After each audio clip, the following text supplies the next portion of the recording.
What's up, timekeepers? Welcome back to the channel where we explore the craziest, what-if, scenarios in the anime universe. I'm your host, Chronos, and today we're diving into part 3 of What If Deku Had Quirk Duplication? A massive shout out to the mastermind behind this series, Draconite227. Your continuous support is what keeps this community thriving. Monday after USJ. The sun was low in the sky and dusk was almost over. Izuku found himself in the back of a limousine.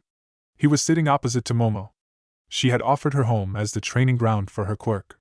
This time Izuku made sure to phone his mom and made to apologize for getting home late, and that he was at a friend's house. He made sure to leave out the part where his friend was a girl just they wouldn't get the wrong impression of the situation.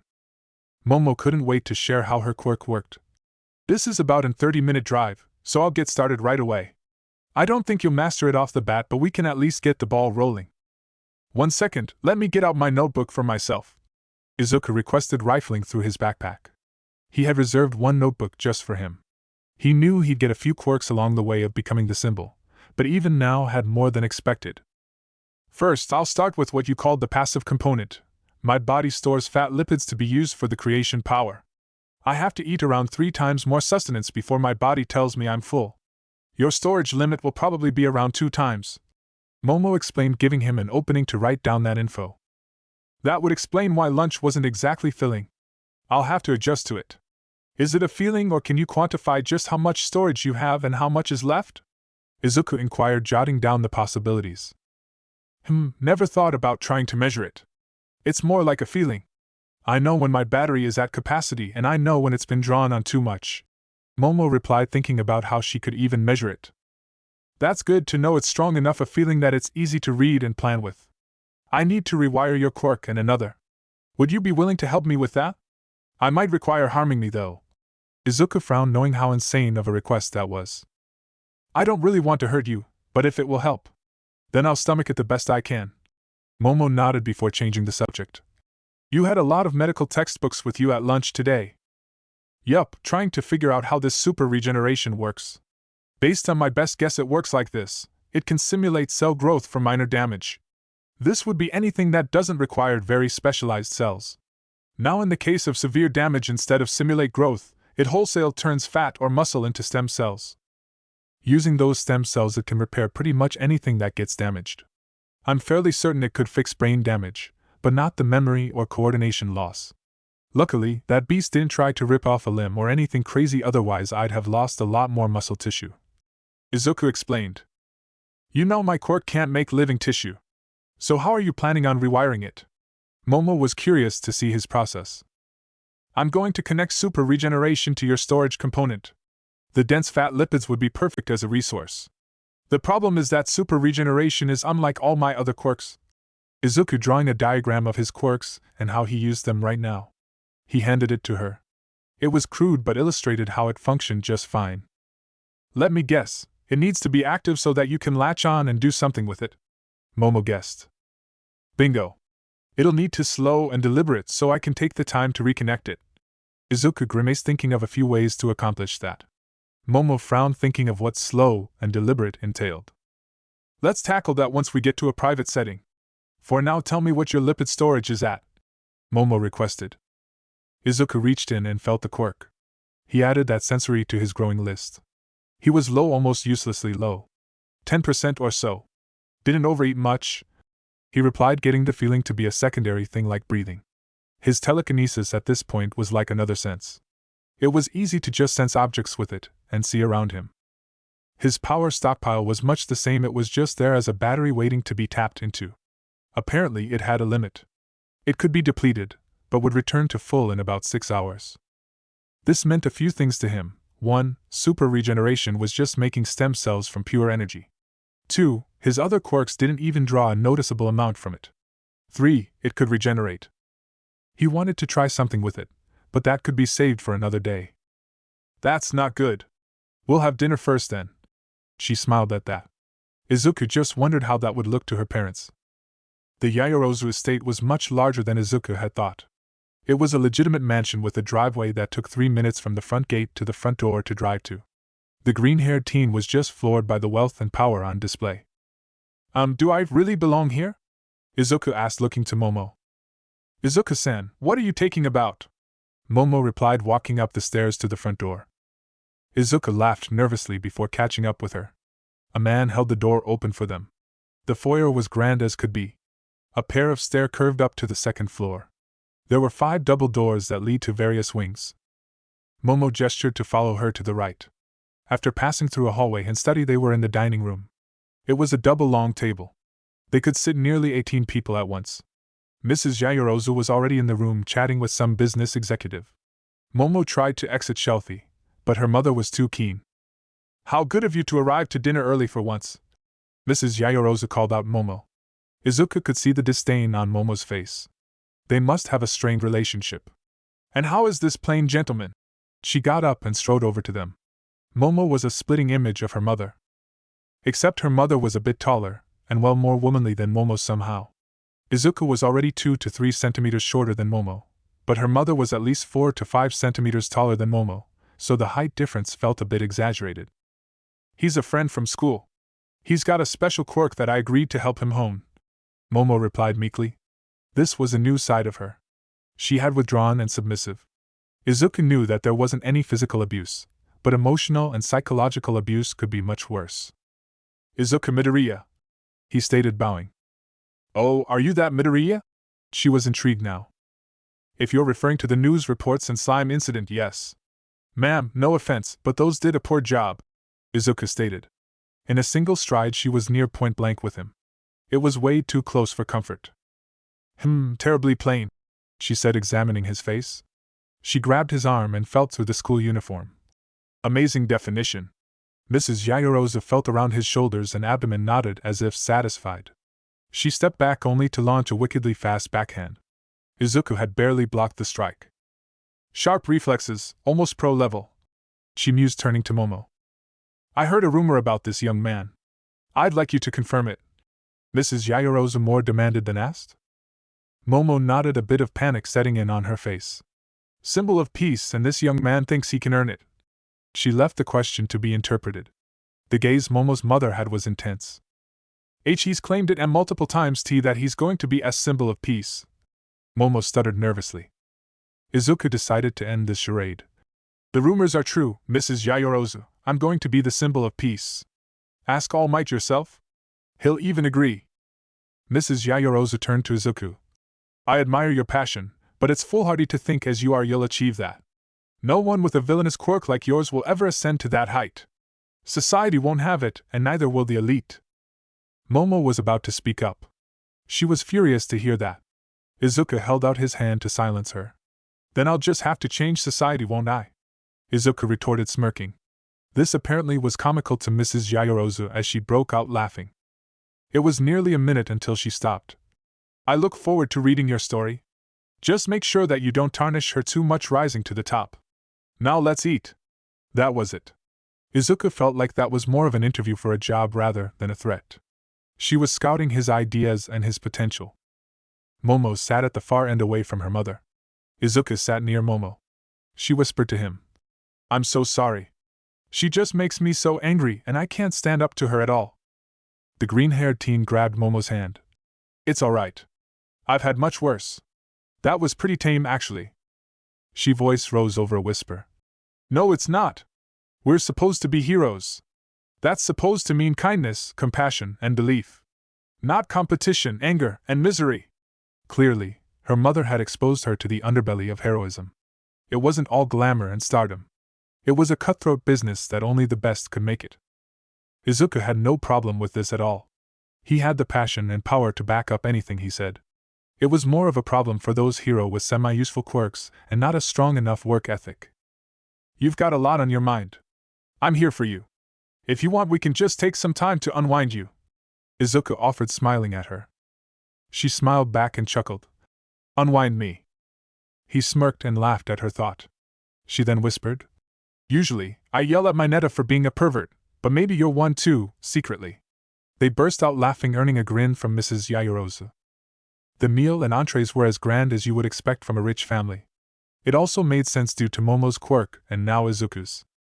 Izuku ate around 4 times more food than he had ever had in his life. It was some of the highest quality food he had ever had. Still didn't beat that heartwarming feeling his mom's home cooking gave him. They had spent nearly an hour eating and chatting. After the meal they excused themselves and Momo led him to her room. Her room was bigger than his entire apartment. Again, rich people and space. "How are you feeling? You ate way more than I thought you could," Momo asked, pulling out 2 chairs and faced them to each other. "Full for once since I got your quirk. I'd say I'm 100% or more actually." Izuku sat down, pulling out his notebook and making a note or two. "What do you want to tackle first? Creation or quirk tuning?" Momo offered, sitting down opposite to him. "I think quirk tuning would be the better of the two," Izuku sighed, continuing. "You're not going to like this." "I know I'm not. Hurting people isn't something I want to do. It's not what being a hero is about." Momo frowned, making a knife. It was a fairly standard hunting knife. Rolling up his right sleeve he was for the pain. Izuku held out his arm and closed his eyes. Momo was not happy about cutting her friend. He hadn't deserved it, but it was necessary. She gulped hard and summoned her courage. It would have to be a light cut, nothing deep. The blade was fairly sharp, being newly minted. She touched the tip of the knife to his forearm. He took a deep breath. She did too. Then the pain would commence. She pressed the knife into his skin just hard enough to see blood. Slowly, she went down his arm. Izuku had clenched his teeth. The pain was bearable compared to getting broken limbs. Within his quirk space it was running. Super regeneration was a primal feeling. It was instinct. He isolated its pull and severed the connection with power stockpile. It was looking for something else to tether to. He had temporarily halted his regeneration. Something that wasn't missed by Momo, and she panicked a bit, if the shaky blade was any indication. He found Momo's passive side part of her quirk. He allowed it to tether onto her storage component. It latched on and something odd happened. They melded. Izuku let out a sigh of relief and pushed Momo's knife hand away. Then, as a precaution, he made a connection between the melded quirks and power stockpile, but the connection was designed to be switch on or off at will. "Thank you. That'll save me a lot of future pain." Izuku opened his eyes. Blood was on the knife. Blood had rolled down his arm and soaked into his pants. She was shaking. It was probably a bit traumatizing to cut up someone like she had just done. "I think I might be sick," she said, dropping the knife. He caught it midair and even held the blood up in a suspended state. "I'm sorry I had to ask. Do you have a bathroom?" Izuku asked. Momo merely pointed to a door in her room. Of course, her own bathroom, Izuku thought, chastising himself for being surprised. He opened the door with telekinesis and got up. He took the knife and floating blood with him. One spin of the faucet, and it was coming out pretty good. First, his arm. He cleaned off all the blood on his arm. Then the knife and floating blood. The floating blood was easy, he just let it go over the sink. The knife was then clean next, only needing a split second for the water to take the blood off.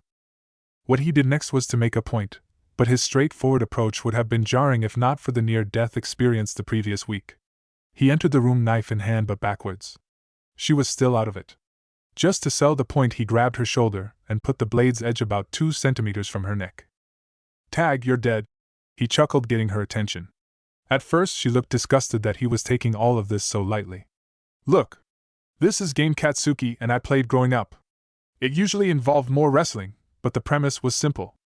The first one to put his opponent in a situation that could not hope to escape from and be threatened with death." Izuku explained, pulling the knife away. He tossed it in the air, caught it by the blade, and then threw it into the carpet. "That sounds awful," Momo replied, watching him take his seat. "Maybe to you.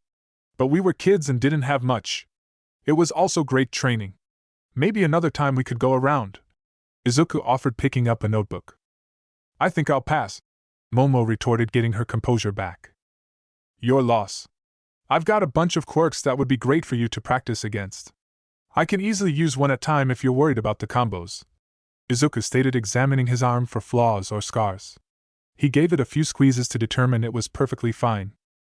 It looked like Momo had really considered the offer after he illuminated the possibilities. "How about getting you used to my second part?" she offered instead. "Alright, shot. Explain how it works," Izuku instructed, or asked. It was unclear. She nodded. Her being home seemed to make her a bit more submissive, unlike her persona at school. Izuku didn't plan on taking advantage of that, but it was interesting enough to note. I order to create something I need to understand the chemical makeup, the elements that compose it, and have a good mental picture of what it's supposed to look like.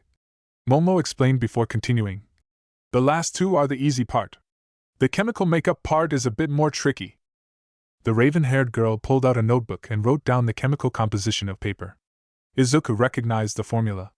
Mei used chemical formulas a lot in her schematic, or when listing specific components, or ways something had to be created. Izuku knew there was at least 6 different ways to note chemical composition, and each of them had a purpose. He immediately knew that's not how her power worked. That was too much to know to ever be useful.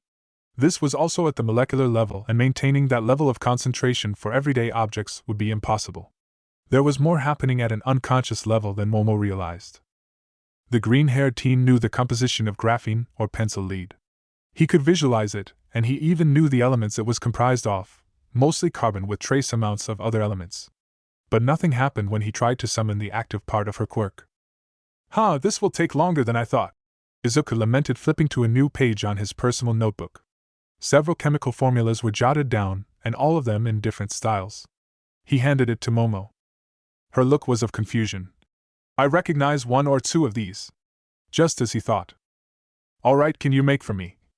Cube of sugar, bar soap, table salt, square of plastic, leaf of maple, and bar of steel?" "Easily," Momo replied. She held out her arm. Izuku grabbed the cube and table salt as it popped out. He left the bar soap, square of plastic, and bar of steel hit the floor. Using telekinesis, the leaf was suspended in midair. "Thought so. That's a problem." Izuku grimaced and then sighed. Back to square one. Chemical makeup wasn't important. Vaguely aware of the composition was more important. Oh, that's major. I might not even understand my quirk fully." Momo frowned.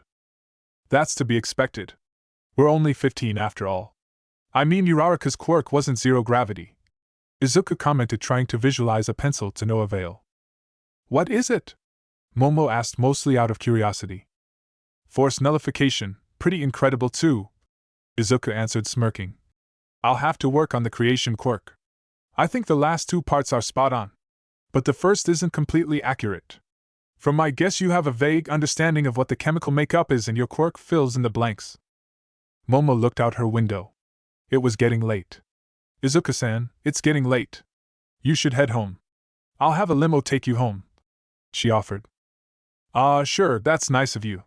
Izuku got up and put his things together, but turned to her. "Can you make a sheath for that knife?" "I could, why?" Momo wondered, watching the knife get pulled psychically out. The green-haired boy caught the knife by the handle. "Keepsake," Izuku replied, earning a smile from her. As asked, she made a sheath for the combat knife. Tuesday, Yaoyorozu household. The mansion had a gym. A fully functional, well-stocked gym. It even had 2 personal trainers on staff. There was a large part of the gym that was dedicated to sparring. Both personal trainers were retired veteran pros. Today it was Momo's first time playing to the death. It was a brutal game with a simple purpose. The 2 personal trainers were instructed to watch and only intervene if it would stop a severe injury. In Izuku's case, severe meant fatal. "All right, come at me with Uraraka's quirk," Momo instructed. The green-haired boy's stance changed from closed fist to open hand. "I'll say this once. I apologize in advance if I hit or land on anything soft. I'll try to be civil, but if that is the best opening, I will take it," Izuku stated, bowing to Momo. Momo bowed in turn. "I'd expect no less from a real battle." They stood apart by about 4 meters, 13 feet. One of the trainers sounded a whistle. Izuku lunged at her. He was much faster than she expected he would be. Still, she had enough time to make a quarterstaff and get into stance. Momo swung when he got close enough. Izuku caught the staff with one hand, and she felt the effects of Uraraka's quirk on her staff. It wasn't weightless, but about half its weight had been taken. His mastery over his quirks continued to improve day after day, mostly due to curiosity. There was a bit of a tug-of-war for the staff, but ultimately Izuku was much stronger than her. He took it and whipped it into the air. It tinged off the roof of the gym. Momo's next choice of weaponry was Tanfaz. This would be dramatically harder for Izuku to defend against properly. She struck out first, getting blocked immediately. Then she uppercut with the other arm. This did connect, knocking Izuku back about half a meter. One of the trainers chuckled, thinking the boy was over this head against Momo. He recovered much faster than expected. Stepping in, he brought up his right elbow and came in hard. She blocked. He was already mid-left hook, causing her to block again. Then pivoting with his right foot, he brought up his left knee and connected. Before she could even move from the impact, he had brought his right hand below her left guard and grabbed her arm. The weightless set in. Then he went for her neck. A stern, strong hold on it, but not tight or constricting. Dead? Izuku stated, letting go and releasing the quirk. Holy! You're just as fast as Bakugo, she complained, jumping when the quarterstaff hit the ground. Forgot about it, huh? I'm pretty close to his speed. He's got better instinct, though, Izuku commented, picking up the staff. He made it weightless again and hurled it like a javelin. The now javelin struck true and punched a hole in a sandbag. She'll have to learn that eventually. Dense, heavy objects retain mass, so if used as a projectile it can pack one hell of a punch, Izuku explained. So you can expand on people's quirk in a different way than the primary user, Momo commented, tossing her tonfas to the side. To a degree, but if I can do it, then so can the original user, Izuku stated, getting ready for round 2. That's a relief. Let's try Bakugo next, Momo grimaced, thinking about the last match. The pads faded a bit to indicate they were off. Are you sure you want to try his quirk? I've got another one I've been itching to try out. I'll tell you whose quirk this is after the fact, Izuku offered. Alright, can't be any worse than Bakugo's quirk. Momo shrugged, ready for anything. This would be a new sensation for Izuku. Instead of channeling power stockpile through another quirk, he wanted to channel it straight into his muscles and bones. Green lightning rippled across his body. It was looking for a place to go. He clenched his fist and visualized his muscles absorbing the power. Unlike other quirk combos, this had to be continuous feeding of power. Uraraka's quirk would probably be the same way, but he didn't want to imagine the nausea from doing that.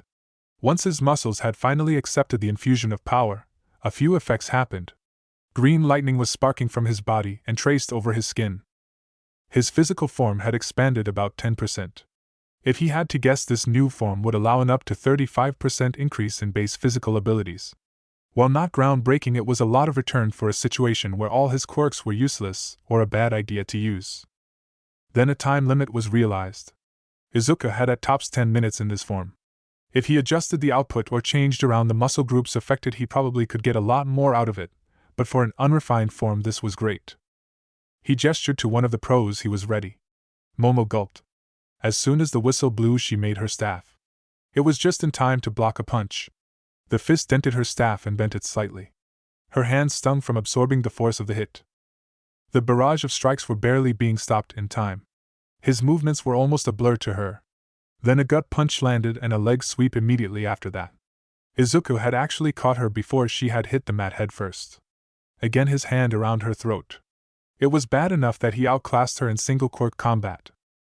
But even a basic enhancement was enough to overpower her. He set her down nicely and powered down. The green lightning felt weird to Momo. They were electrifying, but in a way that energized the body. You did well considering that was a weak version of All Might's quirk, Izuku whispered. That made her give him a wide-eyed look. What? No way. When? How? She was just questions. I'll tell you another time. But it'll take more than a please and puppy dog eyes to coax it from me. Izuku grinned, getting her to push him over for being silly. How about Bakugo's quirk another day? I don't think I can win against it, but I'll give it a shot, Momo stated, standing up. The personal trainers were smiling. This had been the first time that Momo had fun training. She knew it too, but didn't want to admit it. The thrill of a death match gets the blood moving. It also made her woefully aware of her abilities and potential. Izuku was no pushover, but if she could beat him, then she'd more than be ready to be a pro. After the sparring was dinner and creation practice. He still couldn't do anything, but he was getting familiar with her power. His thought process almost made something, and that was a huge improvement. Since she had been taking up so much of his time, she decided it was fair to help with his homework too. A call from home prompted Izuku to say his farewells. As an off-comment, Momo mentioned they should have a sleepover sometime. Midoriya's reply was to question whether her mother would allow it. They were after all boy and girl. A fact that Momo blushed at but did not reply. Thursday, after school. All Might, what am I doing here? Izuku asked, standing in an open gym with Uraraka and All Might. He was in his muscle form. From now on, every Tuesday and Thursday, you will be here training with Uraraka and me, All Might declared, his form puffing into smoke. Izuku panicked, but when Uraraka didn't react, he knew immediately. She knew too. It didn't seem to surprise her that he knew too. Exactly, what do you hope I can train her to do? Izuku asked, echoing his concern from earlier. I was the one that asked for you to be a part of this. You have my quirk and part of One for All. I think if anyone can be trained for it, it's you, Uraraka explained. This was news to Izuku. All Might had chosen his successor. At least he chose someone he recommended. He still wanted to know before the decision was made, but this will have to do. Wow, so she's going to be the successor? I was about 50% sure she would decline. Izuku smirked. All Might was about to speak, but Uraraka spoke up first. I thought about it. But All Might believes in me, so should I. If I can handle it at all, then the good I can do will be limitless. Okay, I'm in.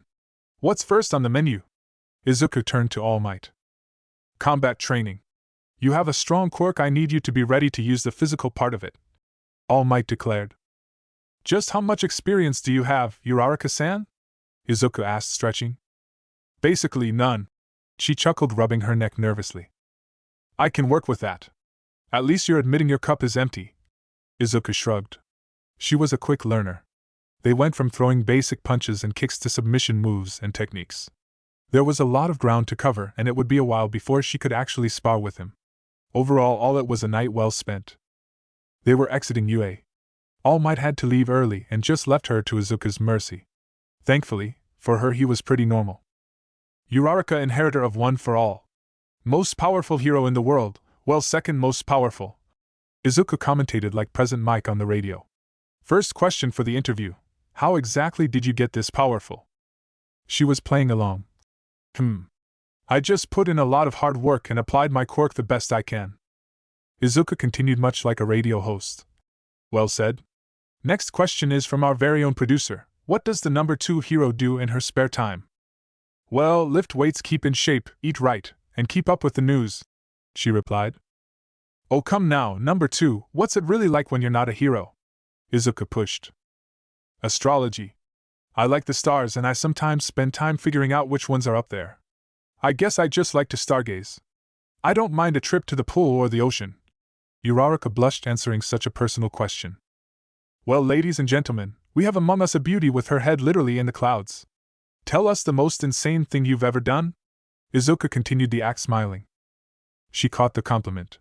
Get to know the number 1 hero. He's just this insane guy that does what he wants and no villain can stand up to him. He's reckless, fun, kind, and has a heart of gold. But such a plain guy. They laughed at her comment. Izuku dropped the act and got a bit serious. Thanks for that. It's good to know someone has my back. I'm not the only one, Midoriya-san. Ida, Kirishima, Yaoyorozu, Mina, Azuri, even Bakugo like having you around. Ida said that you're what we should aspire to be. Kirishima can't help but gush over how manly you are, whatever that means. Yaoyorozu said that she wouldn't know what to do if you didn't have her back and push her when she needs it. Mina's a bit of a pervert, so I'll let her tell you herself. Azuri hates that she hasn't gotten a chance to thank you for saving her. And Bakugo, God forbid anyone insults your quirk. He might actually kill someone over it. Uraraka assured him. He got a bit teary-eyed by her comments. Thanks. He looked away. Is the big bad Midoriya tearing up? Uraraka teased. Yeah, first time I feel like I belong. Midoriya smiled, wiping his eyes. Well, this is where we split. Good night, Midoriya-san. Uraraka waved goodbye. Night, Uraraka-san. Izuku waved back. Friday, support workshop, after school.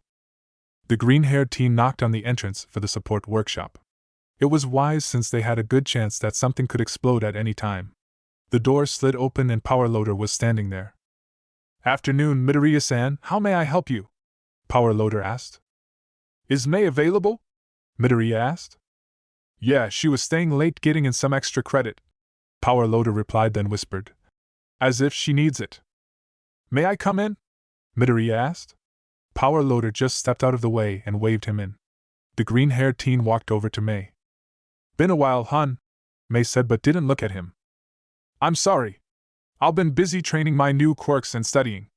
But you might be able to help me more than anyone else, Izuku stated, putting an arm around her. She was as tense as could be and just relaxed.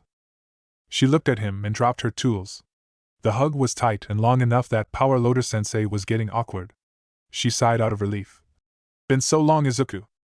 It's been a month, Izuku retorted. That's like 15% of the total time we've spent together. It's notable, compared the total time. Much less we've only been a couple for a few months. Mei pointed out, grinning. Okay, smartass. I still love you. But do you think you could help? Izuku kissed her on the lips. Power Loader considered writing them up but shrugged at it. I'll leave the room to the two of you. Don't do anything I won't. The buckethead left the workshop aiming to get something to eat. See, that guy's a good teacher. He cares, Izuku commented, pulling up a stool. Too much sometimes. So what's the problem? Is it? She gestured with her eyes downwards.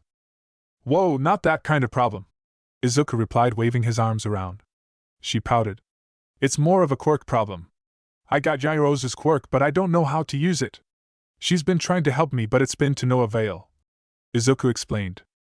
You know, you spend a lot of time with other girls. Makes a girl jealous. Explain me to it your way, not hers.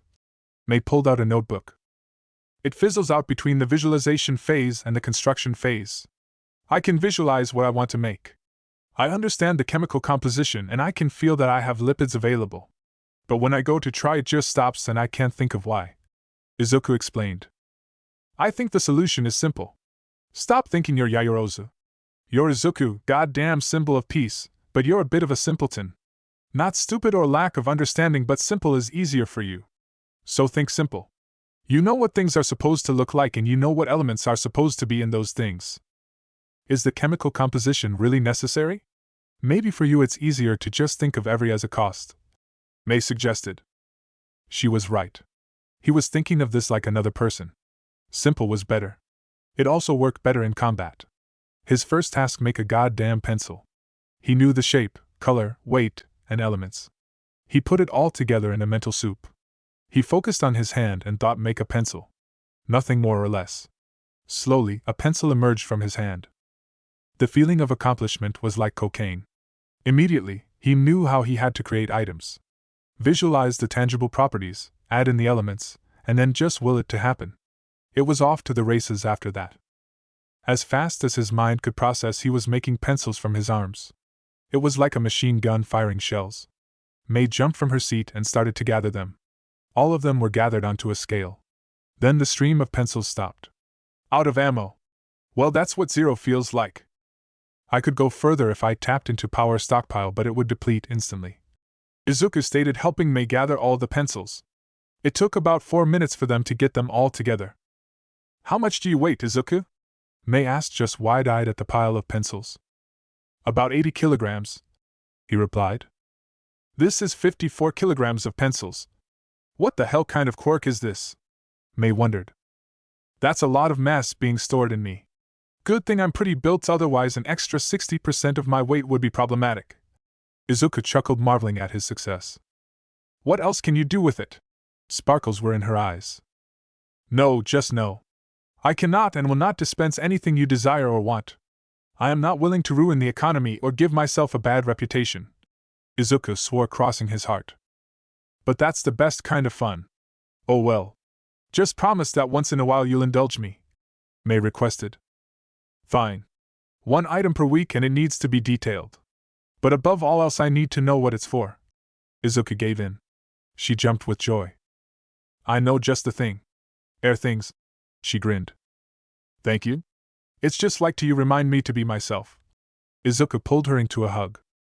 Of course, you're my big idiot after all, Mei whispered into his ear. Izuku chuckled at the odd compliment/insult. Come on, let's head home. My mom's been dying to see you, Izuku stated, kissing her on the forehead. Sure. I can tell you guys about my support adventures and mishaps. Mei smiled up to him. Betcha there's more mishaps than adventures, Izuku teased. You wish. I've been well behaved. Mei puffed out her chest, proud. She earned a blush from Izuku. He had certain thoughts cross his mind, but shot them down immediately. Mei got her homework and a few projects together in her backpack before leaving with him. They walked to the train station hand in hand. The high-speed train wasn't crowded for once. Mei still felt the need to sit on his lap. She may have been trying to get a rise out of him, and more than one kind. Beyond that, it was an uneventful ride. They were again walking hand in hand to his home. You know, I'm sorry for making a few girlfriends first over guy friends. Izuku apologized out of the blue. Mei had a look of annoyance before she sighed and finally stopped walking. It doesn't bother me that much. I just like to tease you over it. I don't know much about Uraraka or Yaoyorozu, but they seem to be nice and respect the fact you have a girlfriend. At least as much as I've heard and you've said. Even Yaoyorozu did one-up me, but I'll let that slide. Mei nodded, smiling at him. Izuku nervously chuckled. What did Momo one-up you with? He cursed himself since he had been trying really hard to not use her first name unless he was speaking to her. This got a raised eyebrow from Mei and an evil grin. First name basis, huh? That's awfully suspicious of you. Anyway, she beat me to bringing you home to meet the folks. Heh, I won't say that was a pleasant experience meeting her mother. It was unique but not good, Izuku admitted. Then come visit my home this weekend and I'll wash out that bad experience. Mei jumped with joy at the thought. I hope that's not literal. Tisk otherwise, Izuku chastised. Her only reply was a toothy grin. No promises, Mei retorted. The rest of the way to Izuku home was questions about Yaoyorozu's mansion and her wealth. Surprisingly, Izuku had paid way more attention than he should have to her private quarters. The Midoriya household was underwhelming compared to the grand estate, but it was home. Mom, we're home, Izuku called out, earning a surprised yelp from his mother. This was the first day in nearly 2 weeks that he got home before his curfew. We're? Oh, Mei-chan! Inko got up from the couch and hugged Mei when she ran over. It's been a while. How have you been? I've been great. The support course has been loads of fun and people really like my inventions. Mei was just so excited to talk with someone that genuinely cared about what she had to say. Izuku decided to let them have their fun. He would do something out of the ordinary and make dinner for them. It took his mom about 20 minutes before she asked if he was okay. I've helped Mitsuki and Katsuki more than a few times to know how to cook. Relax, Izuku suggested and commanded all at once. Dinner was fine. Not nearly as good as his mother's cooking, but it wasn't anything that could kill. He made a double for himself knowing he was running on empty. That was when Mei asked for something that Inko had not expected any time soon. Would it be alright if I stayed the night? It's just so far and I don't want to be super tired tomorrow, Mei practically begged. Izuku knew better. She had an ulterior motive. A motive he could handle on his own. Inko looked really torn about it. Mei gave her puppy dog eyes and broke Inko's determination. Fine. Just tonight. And I don't want any funny business. It's not something a mother wants to hear, Inko warned, staring down Mei. His mother's fierce protection of him was quite intimidating. Mei gulped. Izuku figured that alone would be enough of a deterrent. Oh boy, was he so right and wrong at the same time. Mei said the couch will do, but Inko knew better. Before bed she gave the pink-haired teen one more deathly glare before heading into her room. As much as he hated to admit it, sleeping in the same bed as her was nice. She was warm and the skin-to-skin contact had a cathartic effect. Mei at first obviously had other intentions, but found the bare minimum to be enough. She was satisfied knowing she was the only one that got this privilege. They fell asleep, one arm around her stomach and the other was her pillow. The morning came in an instant. Izuku woke up early. Training was a continuous ongoing struggle, but it was the weekend, so one day of sleeping in wouldn't be bad. It also not like he could move Mei anyway. She was just so damn cute sleeping. Being the romantic he was, he brushed her hair from her face. At some point in the night she had turned to face him. That was when an all-too-familiar feeling was pressing against his chest. He peeked under the covers before quickly putting them back. His suspicions had been confirmed. She was in fact braless. Panic set in, but he punched the simpleton part of him. She probably had a good reason and he was too chivalrous to allow something like that to break him. She let out a cute yawn and opened her eyes. Good morning, handsome. Mei smiled at him. How was it? Izuku asked, rubbing her back. Best sleep I've ever had, she replied, burying her head into his chest and hugging him. It was just cute, and his heart beat a bit faster. His biology, on the other hand, aimed to betray him. So why are you half naked? Izuku whispered, stroking her hair. I wasn't trying to seduce you or anything. It's just better for the girls if I don't wear a bra at night. It tends to hurt a lot if I do. Mei bit her lip and gave him the most sultry look. Feels like to me your body is being honest. She put her hand over his bulge and caressed it slowly. Hey, now none of that. Izuku stuttered, feeling it throb from the attention. She complied and whispered in his ear. I am going to enjoy the day that I can use that bad boy. And it is going to be glorious. She was up after that. Being the spontaneous one, she threw off the sheets and got up. Izuku got a feast of the eyes, but stayed true and looked away. Izuku, you have my permission to look. Just no touching. Mei teased. I think that's just unfair, Izuku pointed out. No more unfair than that rager you have. Mei had her bra back on when he opened his eyes again. Izuku took deep breaths, hoping to quell it. It's not like I can control it. It just reacts. She came over to him and roughed his hair. That's good, Izuku. Means you like more than my face. His blush was a fierce red after that. After finally quelling the beast, he got up and got dressed. The rest of that weekend was pretty much training and getting to know Mei's parents. Wednesday, search and rescue training. They were all back at USJ. It had been 2 weeks since the incident. The center had been completely repaired and got back to optimal functionality. UA wasted no time getting the students back there. It would be best for psychological health to confront the place of pain rather than avoid it. All Might was leading the class in his Silver Age outfit. Today will be search and rescue training, the large man shouted. Everyone except Izuku were in their hero outfits. His was still being repaired/upgraded. Mei could have let him have it, but that would be like pissing off a honey badger. A horny, evil honey badger that knows where he lived. We're going to break you into teams of 5. The remaining 15 will be victims of various triage levels. Most of the 15 will be able to speak except for 2 of you. 2 will be the unconscious victims and will require immediate medical aid. All Might explained. Aizawa had not taken any leave for medical reasons. He was perfectly capable of moving, just he was bandaged from head to toe. The bandaging by the 2-week mark was just the full head and arms. He kind of looked like a mummy where they just gave up when they got to the torso. If his end wasn't bandaged, he'd actually look like a pretty cool anime protagonist. No supplies will be provided. You must rely on your teammates and on your quirks to rescue everyone. Each team will have 5 minutes to prep and another 20 minutes to rescue all 15 victims. Just to make this exercise more realistic, we'll be remotely controlling the magnitude of severity for each area, Aizawa explained.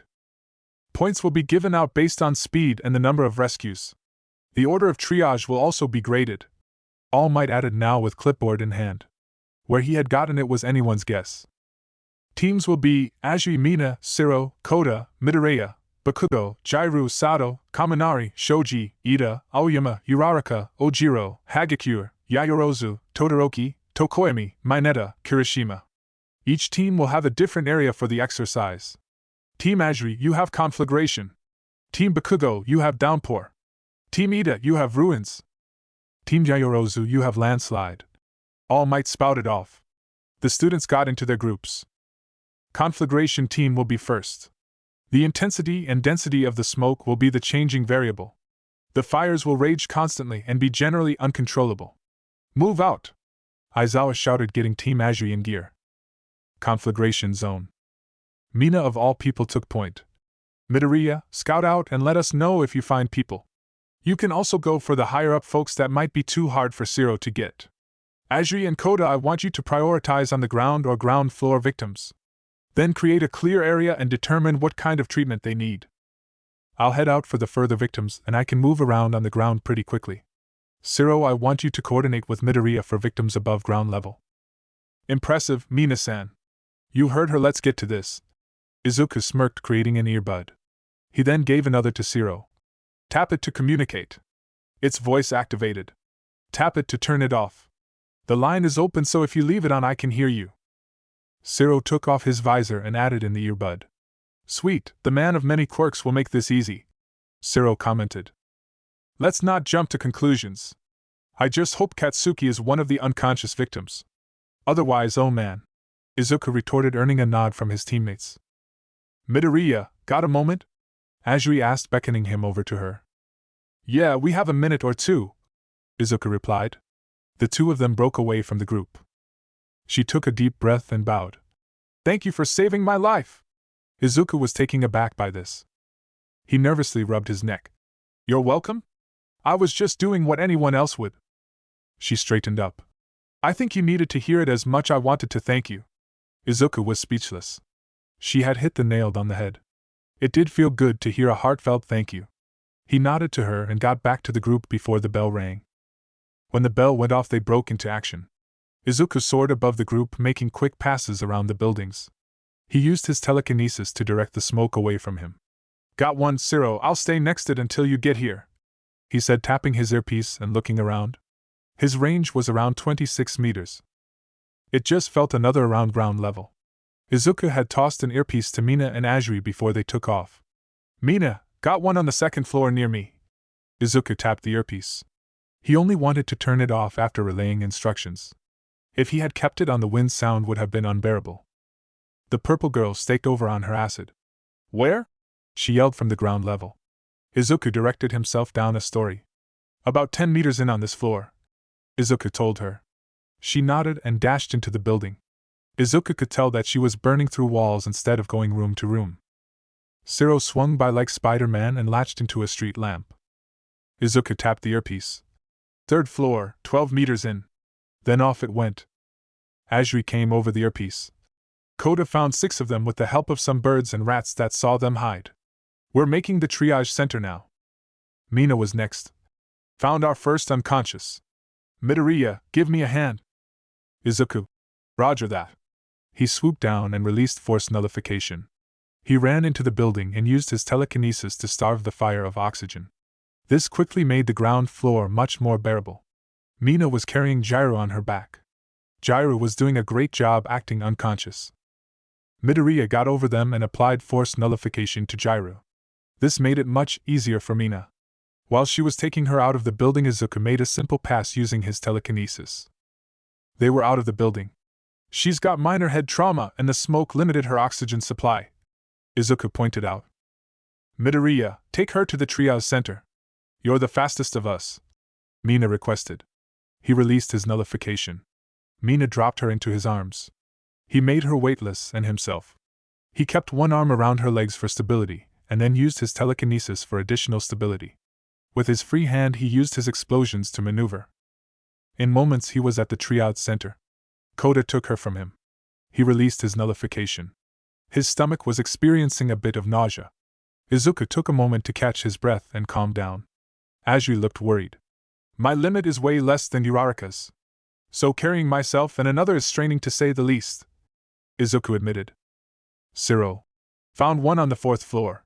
Requesting assistance. Koda-san, do you have this? Izuku asked. The shy teen nodded. Izuku made himself weightless and then picked up Ajiri. Close your eyes, Tsu. He shot off into the air.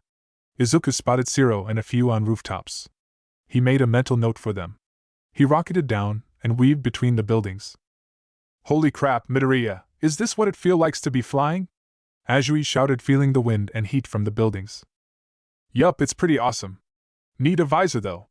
The wind can get to your eye pretty quickly, Izuku replied, slowing himself down as he approached Siro. Mina showed up just in time too. Ajiri was let down and the nullification released. What's going on? We got 8 down. I've spotted the remaining 7. 2 on roofs. That's you, Midoriya. 3 more on ground level in the more distant buildings. Mina, get them out of the building and safe. Midoriya and I can do the pickup whenever you call for it. Ajiri and I will take the low and high rescue respectively, Siro stated, placing a hand out to the middle of them. Izuku chuckled and placed his hand over Siro's. Mina and Ajiri did the same. Mina spoke up. Let's rock it, Team Ajiri. They all then shouted plus ultra. The group broke up. Siro explained over comms that he left an X-shaped tape on the buildings to mark them. Izuku was the first to complete his task. He then assisted Mina. The injuries were all fairly varied. Some had broken legs and arms. Others were just lost and confused. A one shoji was given the task of the rescue that couldn't leave behind X. In his case, it was a piece of pottery in the fire. That gave Team Ajiri a good laugh. They had in 13 minutes gathered up all the students and diagnosed all of them. All Might showed up. Good work, everyone. That was impressive teamwork. I might even give you extra points for relying so little on Midoriya. All Might gave them his trademark smile. I just didn't want Midoriya to shoulder all the burden. He's crazy capable, but we need to catch up to him. Mina stated, lightly punching Midoriya's arm. This made Midoriya smile. His classmates were more than ready to rely on him, but they wanted to pave their path first. Let's head to the downpour zone next. The intensity of the rain and lightning will be the dynamic factor, All Might explained. Downpour zone. Katsuki knew his teammates were basically useless, but he wasn't doing much better in the absolute downpour that was the downpour zone. At least it lived up to its name. His explosions worked poorly in the rain, and completely stopping working if his hand became too wet. Flying was off the table. Shoji and Jiraiya proved that they had the ability to sense around find people fairly easily. But even that proved difficult, as the rain and lightning could make false feelings. Kaminari and Sato were carrying most of the people they found. They had decided to set up a point outside the zone so people could dry off. Which left Katsuki with one job: warm up the victims. Outside the zone he could still use his quirk just fine. On a low enough setting he could make his explosions produce a lot of directed heat. He was like an industrial blow dryer. This level of menial work pissed off Katsuki to no end. He was greater than this. They had found 13 of 15 within 15 minutes. No Team Midoriya, but still pretty good considering 2 members of the team were basically useless. Katsuki had guessed correctly that a special victim was among them. The first team got a sentiment victim that refused to leave unless they retrieved the item. Their team had gotten the unruly victim that would resist. Most likely to represent someone that had gone delirious and made delirious. Unfortunately, for them it was Izuku of all people. So it was like trying to take down the juggernaut. They had left him to prioritize the other victims. This wasn't too bad since he was only a danger to his rescuers. Shoji, what was he shouting about? Katsuki asked, having not been there. They were trying to find the last victim other than Izuku. He kept going on about she'll drown, Shoji said from one of his dupli arms. He wasn't delirious, he was trying to help, and refused to get rescued until we followed his directions. Sato and Jiraiya were at the rendezvous point as well. He's being literal. Are there any drains or manholes you guys came across? Someone's in there, Katsuki shouted, sprinting into the downpour zone. The rest of his team struggled to keep up with him. Finding Izuku wasn't hard. He was loud and vocal as hell. He was also a force of nature to fight, so that was out of the question. Izuku, where are they? Katsuki got in close to Izuku. A glance from Izuku gave the blonde everything he needed. He knew the green-haired twerp had instructions to shout one phrase, but his body language could betray him. His team had caught up to him. Follow me. I know where to start looking, Katsuki demanded, running off. Shoji was the last to leave, catching Izuku grinning. Jiraiya, Shoji, I'm going to guess neither of your quirks help find people that are drowning, Katsuki asked, standing above a manhole cover. With the help of Shoji they ripped it off and tossed it aside. No, the water would be like create too much interference trying to pinpoint a person, Jiraiya replied, watching Bakugo. TCH, of course they would do it then. Both of you are great at find and scouting, so them put in someone you could find. You'd have to look everywhere if you want to find them. The teachers are sending you a message. Bakugo took a deep breath and then jumped in. Don't get too reliant on your quirks, Jiraiya mouthed before running back to Izuku. Katsuki was a pretty good swimmer, but the waterways were like trying to swim in a river or the sea during a storm. There was a push and pull. A current would make surviving this pretty hard on someone. No less, they had to spend probably 10 minutes in this condition. After a minute of swimming, Katsuki got a glimpse of someone. It was Yaoyorozu. She was probably chosen due to having above-average buoyancy. He knew her quirk allowed her to store fats, so that must affect her buoyance. Hang on, I got you, Katsuki yelled. He swam over to her. She was struggling at this point. Finally, my arms are getting tired, Yaoyorozu whined. Katsuki put one arm around her shoulder. The tidal waves proved to be annoying. He pulled her along. She was helping him to a degree. They got back to the manhole. Shoji, reach down and get us, Katsuki shouted. The man's dupli arm spider webbed down to them. Izuku was looking from above. Shoji pulled them up. As soon as they got within range, Izuku helped them. Katsuki was confused. Izuku shouldn't be helping them. They got back to the surface. Katsuki, confused face, said it all. I asked him for help and convinced him that sometimes civilians get asked to assist pros, so he just tagged along. Jiraiya shrugged as if it was no big deal. Shit, Momo, you were down there so long you got hypothermia, Izuku pointed out. He then materialized a thick waterproof jacket, destroying his own shirt in the process. With some help with Izuku, she slipped in on. Initially, Shoji was going to pick her up, but Izuku did it instead. He was carrying her bridal style. As soon as they got out of the downpour zone, All Might and Aizawa rushed over. "How is she?" Aizawa asked, seeing her shiver in Izuku's arms. "I'm taking her to Recovery Girl. Her body is far too cold. She might be available for her round," Izuku declared. Aizawa was going to protest, but the glare from Izuku was enough to get him to back down. He carried her straight out of the center. Ruin Zone. The search and rescue continued as normal. 5 had to find 13 now. Ochako was worried about Yaoyorozu. She was shivering pretty badly. She had faith in Izuku, he would look after her. The rest of Bakugo's team was taking it hard. They had ignored Izuku's warns in favor of getting the most people taken care of. Aizawa was the coldest about it though. Sometimes heroes can't be everywhere and people get missed. This is why having compatible quirks is even more important. Aizawa's comment had stung deeply. Ochako didn't want it to get to them. She had a mission. She had people to save. It might be cold-hearted, but someone was taking care of it, and she had to have faith in others. Turns out she was great for this kind of thing.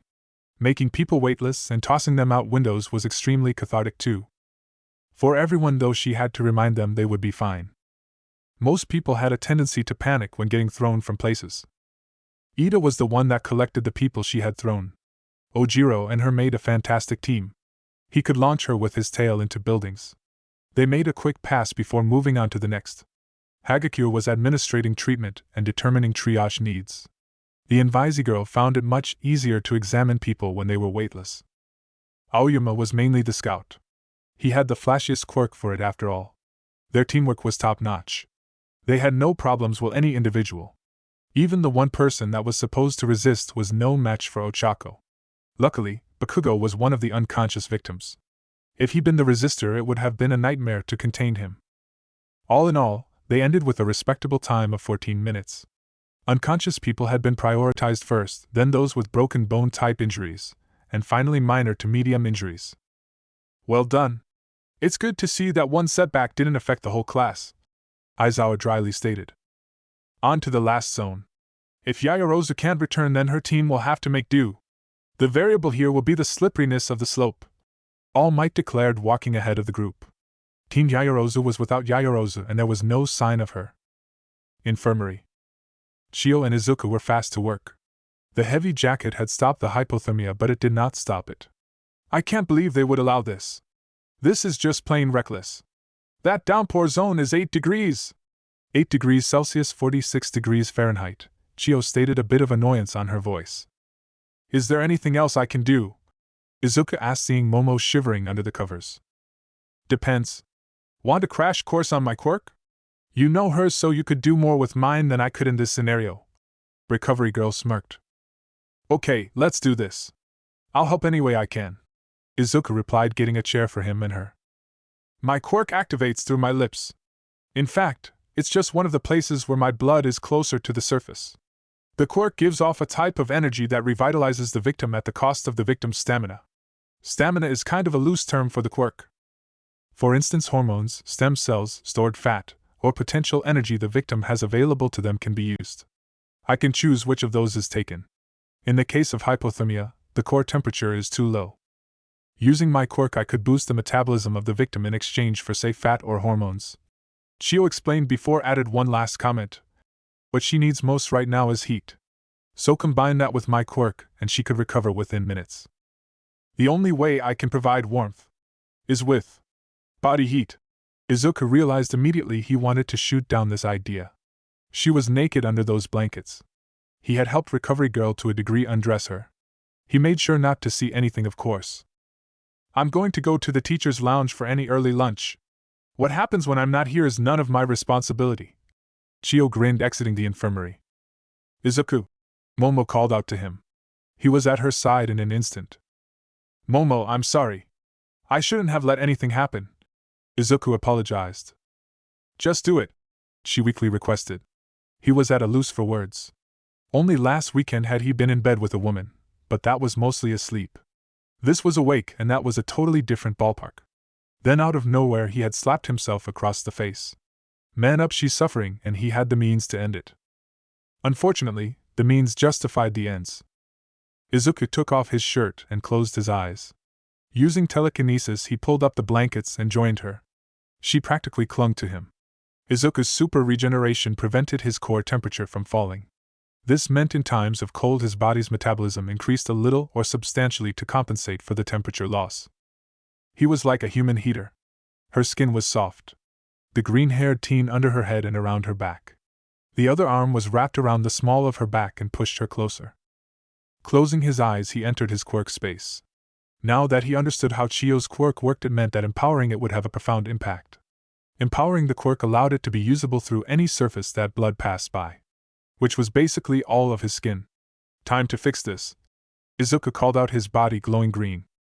Just activating the power, he could feel it spread across his whole body.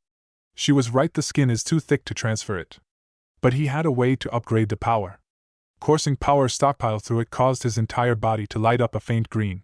Just as instructed, he aimed to boost her metabolism at the cost of stored fat. Fat that he knew exactly how it was stored and how to target it. He kissed her forehead, activating the full power of the quirk. Her whole body lit up with a faint green glow. "What is this? It's like lightning is coursing through my veins," Momo said, sighing as the heat flowed through her body.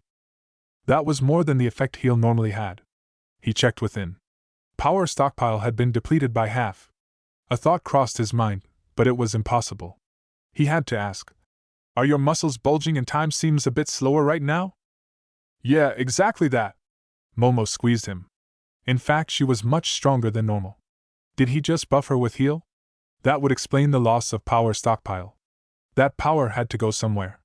Recovery Girl left out the part where her power was temporarily transferred to do her will onto the victim. This had interesting implications with power stockpile. Would it be possible to transfer more than just one quirk with power stockpile? He wondered and had to know. At most she would get about 10 minutes of muscle empowerment, or limited use of Uraraka's or Bakugo's empowered quirk. That was more than worth it to find out. He empowered himself once more and repeated the treatment. "What are you doing?" Momo asked, starting to sweat from the momentarily overactive metabolism. "I'm sorry in advance, but I was curious. Heal was doing more than I thought possible." Izuku grinned at her. He finally opened his eyes. Her eyes had a green glow to them. Green lightning coursed across her skin. She sat up, giving him a full frontal. Momo was far more concerned with the newly acquired abilities. Her hands were sweating and detonating. It was unconscious until she took command of it. The explosions were green in color. A new kind of mental sense formed. It was like an extra touching sense, but she could grab things and move lighter objects. The feeling of her muscles was great, but she limited the effect to her arms and legs. Testing out explosion, she held up her right palm and let loose a low-level blast. The recoil was much more than she thought, but not more than she could handle. It wouldn't be possible to use even 50% blasts without hurting herself. Even without using the power much, it was decaying. After all, she had no way to replenish it. "Do I have explosion and telekinesis?" Momo asked, not really too concerned that she was giving him a full frontal. Izuku had just come to terms with her bosom. Next step was calm down. Thankfully, she wasn't clinging on to him anymore, otherwise she'd feel it. After taking a mental picture of her full frontal, he shook himself out of his stupor and made eye contact. "Yes. Explosion and telekinesis have a small pull on the battery. The whole body empowerment drains it much faster. You have about 15 to 20 minutes before the power leaves you." "What? Then I need to get out there. I can be the difference," Momo stated, throwing the covers off. Izuku got more than he bargained for. She blushed, realizing he was just awestruck looking at her. Perfect would have been a great term to describe her. He saw something others would literally kill him for. He turned away and closed his eyes. "I'm Dash," Izuku started to say before she put a finger to his lips. "Let's just agree that didn't happen. It's not like you're hiding much from me right now, too," Momo retorted. He opened his eyes and her leotard was complete and intact on her. She pointed down to his rager. If blushing could kill, he'd have died. There was a brush in her hand and she was straightening her hair. Explaining the tax of his quirks was all that was left. "Overusing explosion can break your arms. Overusing telekinesis will cause your nose to rupture, and past that a concussion-like damage would be next. If you didn't pass out from that, that would be the next step." "Thank you. We'll talk about this later." She got close and whispered, "Make sure you quell that before you poke someone's eye out." She grinned at that statement and walked off. Momo could not believe the power coursing through veins. She broke out into a sprint aiming to run back to the USJ Center. For a high school girl, she was moving at an inhuman speed. If anyone didn't know, they thought she had some kind of speed-related quirk. She heard, or rather felt, the first bell off her team. Faster was necessary. Bakugo could use explosion to get airborne. These explosions were way more powerful and should be much easier to propel herself with. Blasting into the air was exhilarating. It wasn't like normal flying, it was like being a jet. She skidded to a stop outside of the USJ. Landslide zone. Todoroki had taken point. His ice was stopping the area from being any worse than it already was. Kirishima and Tokoyami was leading the rescue operation. It would take a while, and many of the buildings had gotten covered since they started. Todoroki could only freeze the area so long until he'd be frozen over. 6 minutes had passed, and they had only rescued 5 people. They were nearly the surface and rather vocal. Then out of the blue, Yaoyorozu landed next to Aizawa in all might. She had come to a rolling stop, literally. Getting up, she shook her head. "Well, that's unexpected. How are you using those powers?" Aizawa asked, raising an eyebrow. "No time to explain. I've got 12 minutes until I'm out. My Neta status report," Momo shouted at the small teen. He had been in charge of treatment. He stood at attention. Her form was emitting green lightning and she looked scary as hell. "We have 5 so far. The rest are buried. We were given a 4-minute shorter time limit than the other teams," Mineta explained. The new team captain nodded and created several steel flags with extendable poles. They had pointed ends. Marker flags. She strapped them to her back and launched off. Todoroki glared at her. She was using his powers after all. Kirishima and Tokoyami had the same trains of thought. Not quite as well as he could, but for having them for a few minutes it was pretty good. Later it would occur to her that some innate knowledge must have passed through the quirk. Momo skated across the ice of the landslide. The range on his telekinesis was about 26 meters and it was in every direction. She planted a flag on each spot she felt another student. 9 flags planted. 9 students found. Now for the hard part, digging them out. The deeper students were her problem. There was 3 of them.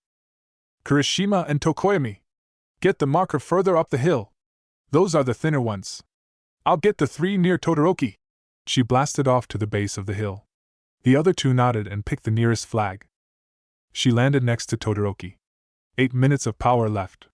"Todoroki-san, can you reinforce the upper flags? I'm going to blow up the ones near us," Momo explained, skating to a spot just above the 3. "That's an insane idea. But I can't hold this much longer. You've got 2 minutes before I have to defrost," Todoroki replied, sending more ice down the field. "I know, but that's why it'll work," Momo retorted, taking a deep breath. She knelt down and held out her palms at a 45-degree angle from herself. 50% explosion. X2. All of her muscle groups from fingers to shoulder ached from the recoil. Much of the mud and debris was blown into the air, and the sides filled in the gap. This brought her close enough to hear her fellow students trapped below. The left and right were close enough to get to. Momo slid down and onto the roof of a previously submerged building. "Get to a side! I'm going to open this!" she shouted, feeling the person within comply. 10% explosion was more than enough to blow a hole through the roof. A gloved hand with an invisible arm reached out from the hole. Momo pulled her out. "What's the injury?" "Nothing major, twisted ankle," Hagakure replied. She brought the invisible girl into a tight hug. "Hold on, this will be rough," Momo warned. She adjusted her palm positioning to compensate for the change in gravity. They rocketed into the air, just clearing the landslide. Todoroki's ice was failing. "Hagakure-san, you can walk on your own. The triage area is over there. I'll be back momentarily and help you the rest of the way there," Momo promised, sliding down the other side. Again the same process. Punch a hole in the ceiling. Unfortunately, this was one of the 2 unconscious victims. She climbed down and hoisted Aoyama over her shoulder. He was heavier than she was used to lifting and had to use the muscle enhancement. 7 minutes is now 3 minutes. She pulled herself out of the building. Using some psychic holding, she rocketed into the air. Instead of just out of the area, she flew over to their triage area. She tried to land as nicely as possible, but time was short. Gently, she moved him to the ground. In the corner of her eye, she posted Izuku standing next to All Might. She'd have to thank him later and maybe get another taste of this power. It would be a potent ace to have to temporarily transfer his powers. Momo flipped backward using her explosions to stick the landing in the nearer pit she had made. One shot left. 50% explosion with her right arm. Tendons snapped, her upper arm bone snapped, and her muscles were past their limit. Worth it. The mud and debris in front of her had been displaced into the open pit across from her. Punching a hole in the roof, she jumped in. "Are you all right, Sato-san?" "Broken leg," he replied, fake limping to her. Sato was well above her weight limit for carrying, and she had one useless arm. "Let's do this the old-fashioned way." "Momo," she kneeling down. "I'll help you get out. After you get a hold, I'll jump out and pull you out." It was a good plan. He stepped on her given foothold with his good leg. She strained, pushing him up. Momo applied out of her psychic power, getting him to the roof. She huffed, and was out of breath. Jumping with explosions out of the building, she was above the roof. He was almost strong enough to pull himself out. Her head was pounding. Is this how Izuku felt? Pain from the arms. Pain from the brain. Neither were any good. Carrying him off wasn't possible, as he was too heavy. Option number 2 was possible. She held out her other palm and leveled it at the mound of frozen mud. This was going to hurt. 70% explosion. Todoroki jumped, seeing a huge explosion tear through the mud only a few meters from him. Momo had broken her other arm. With her less broken arm, she supported Sato out and up the frozen mud. "I believe he's the last one," she shouted. Aizawa tapped his phone. 13 minutes, almost on par with Team Azuri. He deducted points for the condition of the rescuers. Izuku shook his head next to Aizawa. "I'll give them first aid." The green-haired teen walked over to Todoroki and checked out his side. "Minor frostbite. Balance out and get a hot pack on it," he stated, going over to Momo, the only other person hurt. "Sato-san, exercise is over. Lend her over to me," Izuku requested. The larger man nodded and let him take his spot, holding her up. "How do you do it?" Momo asked, her vision blurry. "Years of building quirk resistance. You got all the power and no resistances. It was a fun idea, but a bad one ultimately," Izuku answered. She winced as he used his telekinesis to set her bones. The heel quirk lit up. He kissed her on the neck. "Cell growth for stored fat." "Thank you. Still hurts like hell." Momo rested her head on his shoulder. "I know. Muscles are better to let heal over time. Your tendons and bones should be fine now," Izuku explained, picking her up. She was tired so much so she passed out. Her head was bobbing from his walking. Using a bit of telekinesis, he pushed her head up and onto his shoulder. "All Might Sensei, Aizawa Sensei, you won't mind me taking her back to the infirmary, would you?" Izuku asked, or told the two present teachers. All Might was speechless. Aizawa merely nodded and directed his attention to the rest of the class. "Well done, everyone, get changed out of your costumes. Rest of the day is study." Today was the day. The long-awaited for sport festival. It was a huge national event on the level of the Olympics. All eyes would be on them. Instead of having class, it was morning breakfast, and then out to the stadium. All of first years were out on the field. Their turn was first. This was the first opportunity all of them had to make a splash. Izuku intended to make a splash so big it was a tidal wave. He was the class representative too. The crowd was cheering for them as they entered the arena. All the students had to wear their gym clothes and nothing more unless it was allowed.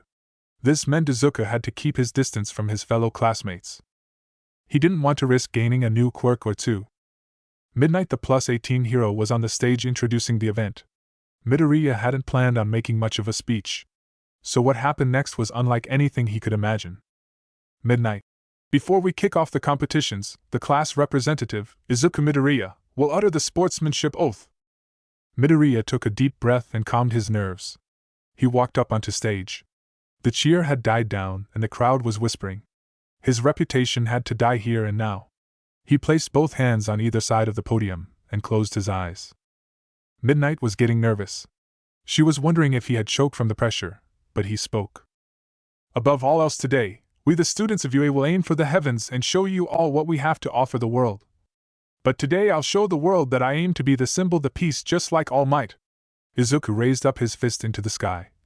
"For am I here? Let's go beyond. Plus ultra." The crowd couldn't help but chant back UA's motto. The green-haired boy left the stage. "That was quite the speech and promise. Now let's get on to the first round." A holographic screen appeared behind her. Much like a slot machine, events were moving past the screen at a blurred rate. Then finally one was chosen: marathon race. Looks like the marathon race will be the first event. I'll explain for those of you at home that are just tuning into their first sports festival. Marathon race is a 4 kilometers race around the stadium where students will have to pass various challenges. The first to make it back into the stadium and cross the finish line will be crowned the winner. Midnight explained as the one wall of the stadium receding into the ground and the grounds around the stadium adjusted to meet the new parameters. Quirks are a go, and as long as you stay within bounds, anything goes. Midnight shouted before a countdown started on the screen. 3, 2, 1, run! Was announced as a relatively quiet buzzer went off. Izuku was at the back of the crowd. Unlike the rest of the class, he couldn't be at the front where they were packed like sardines. The floodgates opened and the students came out like a tide. Todoroki froze pretty much everyone that was behind and near him. Izuku was already hovering when this happened. The green-haired teen gave his competition some time to get out and ahead of him. This more than caught the attention of the crowd. Heroes and fans alike were shouting at him. Izuku grinned, just the reaction he was looking for. Midnight had only heard of his power, but witnessing it firsthand was something else. The runners had just encountered the giant robots. Izuku at that point had taken off. His departure had rattled the stands briefly. He was like a missile. Izuku didn't like to showboat, but it would be necessary if he wanted all eyes on him. A visor for the wind as he flew was necessary, so he made one. 2 giant robots made a pass at him, only get blasted to bits by 2 green explosions. That had halted him momentarily before he rocketed forth. The cameras locked onto him and calculated his speed, 451 kilometers per hour. This wasn't even top speed, but Izuku didn't have a suit to allow him that kind of speed. The one thing he found out about flying is that it made him cold really fast. If not for super regeneration stabilizing his core, he'd have to be like Katsuki and fly in small bursts. The next obstacle the students faced was the fall. It was pit and tight ropes. President Mike made a comment that anyone that fell would be disqualified. Izuku shrugged. He didn't have to touch the ground after all. He was soaring about 10 meters above the stages, 32 feet 9.6 inches. It took him a split second to pass the stage. Mei was fairly far ahead of the pack. She didn't tell him that she would compete. He figured it was for advertising. The last obstacle was a minefield. Again a pointless obstacle to the flying Midoriya. He released his quirk, coming to a rolling stop just outside of the finish line. He then let loose one more explosion, vaulting over the finish line. The crowd exploded from his utter victory. That was a record time. 1 minute and 12 seconds. President Mike announced over the loudspeaker. All Midoriya did was raise his fist to the sky. It was another 4 to 5 minutes until another person crossed the finish line. Bakugo, Todoroki, girl with vines for hair, guy with visible teeth, Ida, Tokoyami, and so on. Fucking show off. Katsuki mouthed, flipping Izuku off. A buzzer sounded at around 10 minutes. About 90 students had crossed the finish line. Top 40 will move on to the next round. Everyone else can head back to the stands. Let's get to the next event. The holographic scene was back. Again the roulette spun. The crowd waited with bated breath. Cavalry battle! Midnight shouted, earning a cheer from the crowd. I'll explain for those seeing it for the first time. Groups of 2 to 4 students will team up together. Points were earned as such from last round. 40 gets 5, 39 gets 10, and so forth. Except for number 1, they will be given 10 million points. Izuku chuckled. That was unexpected, but an interesting move. The rest of the participants whispered and backed away from him. More or less the expected outcome by the administrators. You have 15 minutes to make teams and another 15 minutes on the field. One person must be designated as the rider, and that person cannot be allowed to touch the ground. But no underhanded tactics. The team's score will be combined and displayed on the rider headband. These headbands must stay above the shoulders. Any team that loses their headband will not be out for the count. Scores will be tallied at the end. Midnight shouted before declaring. Time begins now. Izuku sighed. Getting a team will be hard, huh? A familiar voice called out to him. Izuku-han, let's team up. Mei hugged him and jumped around excited. You're more chirper than normal. Of course, I get to be on your team, which means I'll get a chance to show off my babies in the last round. Mei retorted, stars in her eyes. Of course.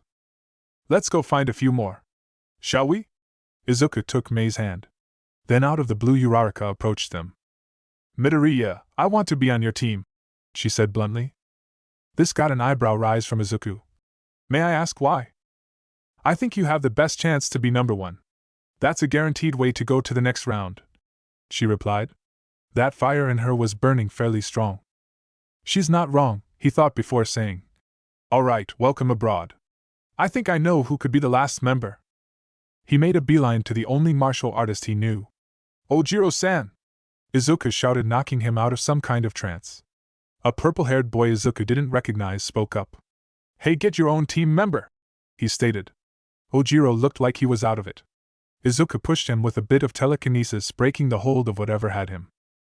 "Why don't we ask him whose team he wants to be on?" Izuku asked the purple-haired teen. Ojiro glared at the purple-haired teen. He shook his head at the other teen. A presence grabbed hold of his mind, but he knew what psychic pressure felt like. It was strong, much stronger than his psychic defenses. Then super generation kicked in, fighting the hold. Eventually, the regeneration won out and he broke free. Blood was dripping from his nose. "Holy crap, what are you?" the purple-haired teen asked, holding his head. "That was unpleasant. Whatever you did, don't do it again," Izuku warned, walking away. The rest of his team looked worried. "Are you okay? You're bleeding from the nose," Mei asked. The green-haired teen produced a napkin and wiped off his nose. "That guy's quirk had a hold of my mind briefly. It was psychic in nature and strong.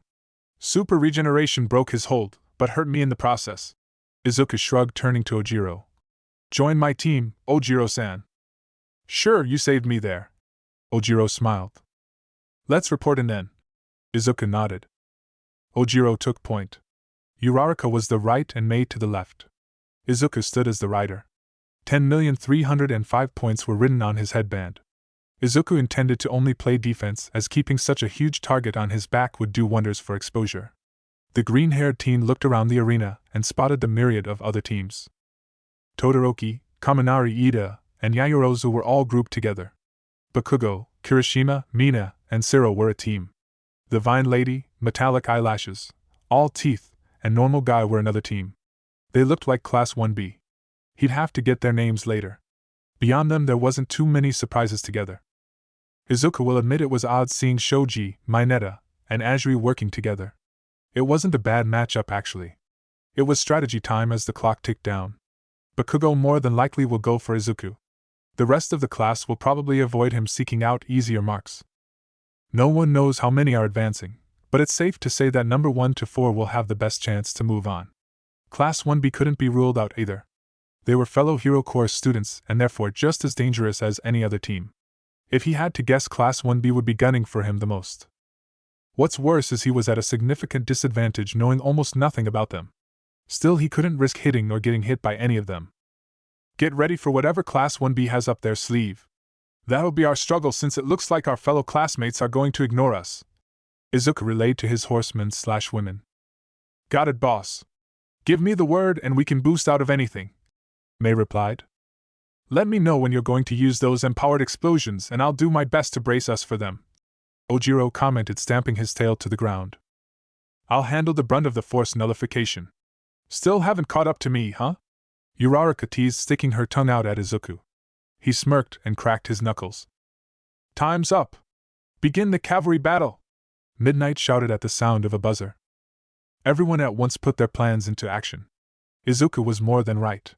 Team Vines and a guy with the cockiest look on his face turned their ire to him first. The concrete below them softened and they started to sink. "Uraraka! Mei! Now!" Izuku shouted, earning a nod from the duo. Uraraka quickly touched everyone with her free hand. The sinking stopped. Mei then pressed a button on her belt. Just like that, the quartet shot up into the air. While in the air, Izuku guided them with weak blasts. Then Izuku almost got blindsided by a fast-moving projectile. One named Katsuki. He had ducked the first attempt and directed them towards the ground. Then he cancelled her quirk and activated his own. Izuku blasted away from the group, meeting Katsuki in the air. Activating full body power stockpile, his speed and strength shot up. The next pass, Izuku was ready to counter Katsuki. Thanks to combat training with Momo, the power-up was no longer every muscle. It was just the ones that he needed. Arms, legs, chest, and eyes were empowered. This had raised the time limit from 10 minutes to around 34 minutes. Izuku enveloped his hands in psychic energy. Katsuki reached out, both grab or an explosion. The green-haired teen parried by grabbing his wrist and letting the momentum Katsuki had built up spin him.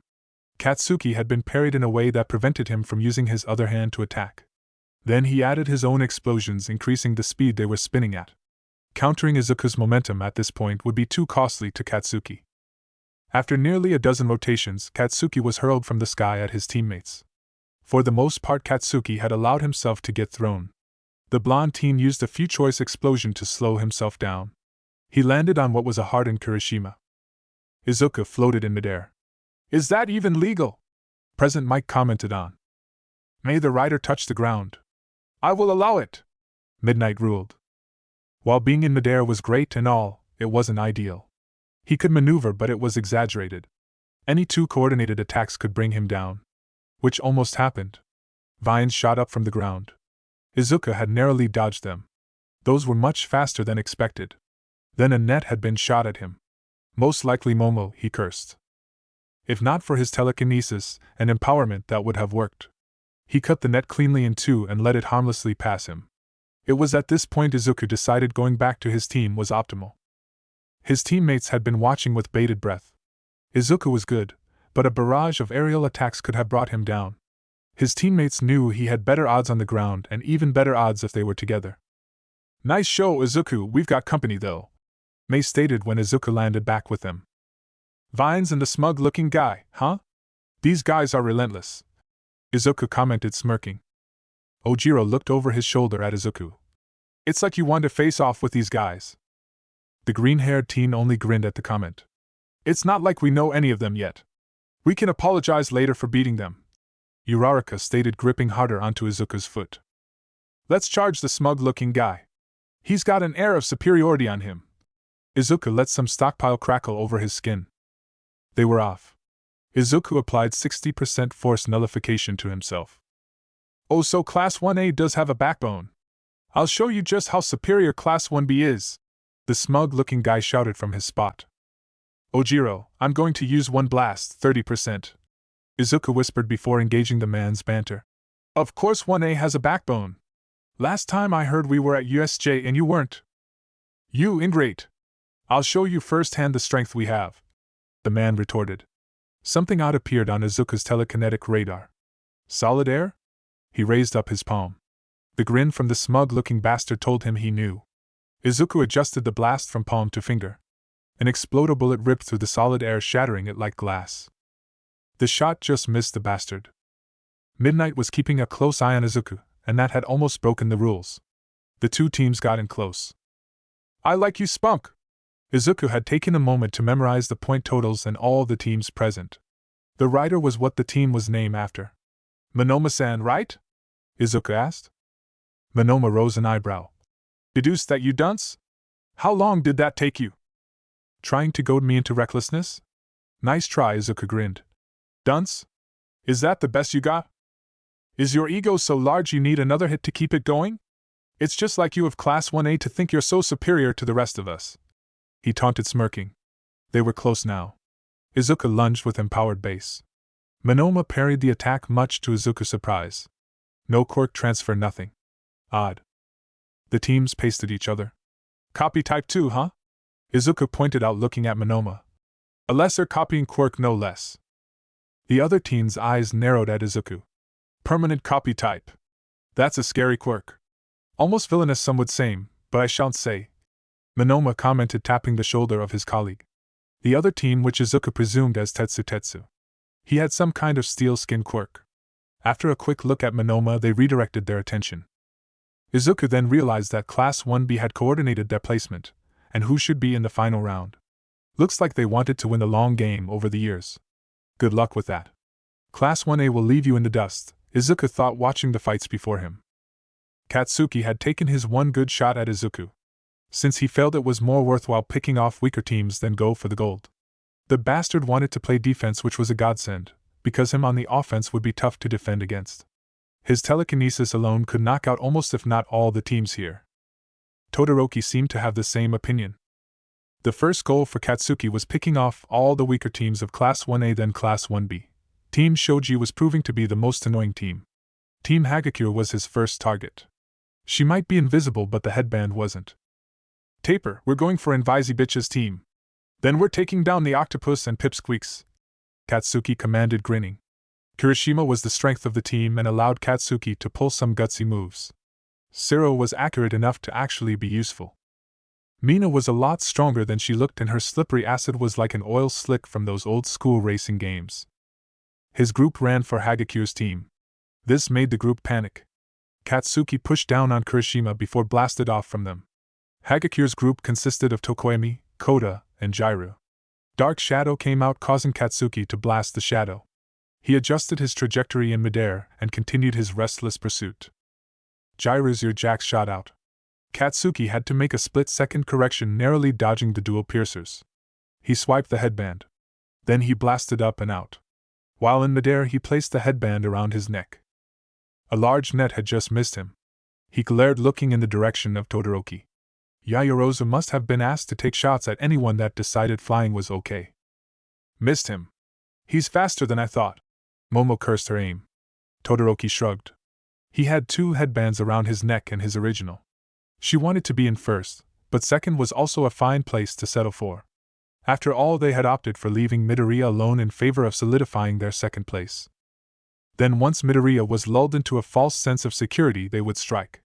They were saving their big guns for that. Let's get that Monoma guy. His headband should be the last one we need, Todoroki deadpanned. For a guy with such a powerful quirk, he was more robot than human. So far Momo had followed his guidance. Something was off though. She had plans of her own. Originally, she only accepted because after Izuku he was the next best chance to win. If Izuku had asked, she would have joined him. Winning in this round mattered, but the last round was where the exposure was at. This was their first chance for the world to see them and know what the future holds. They rushed for the Team Monoma. The man grinned seeing them. What, another contender? Ah, the prodigal child shows his face. Todoroki didn't reply, and Momo doubted anything he could say would make Todoroki reply. Frost flowed to the floor and then speed towards Team Monoma. The frost hit a wall of solid air. But it wasn't enough to half it at all. The frost overwhelmed them and froze them up to the knees. Based on the exchange that Izuku had with the rider, whatever quirk he had wasn't compatible with Izuku's. Mutant types were generally not accepted. Monoma looked normal enough. That ruled out mutant type.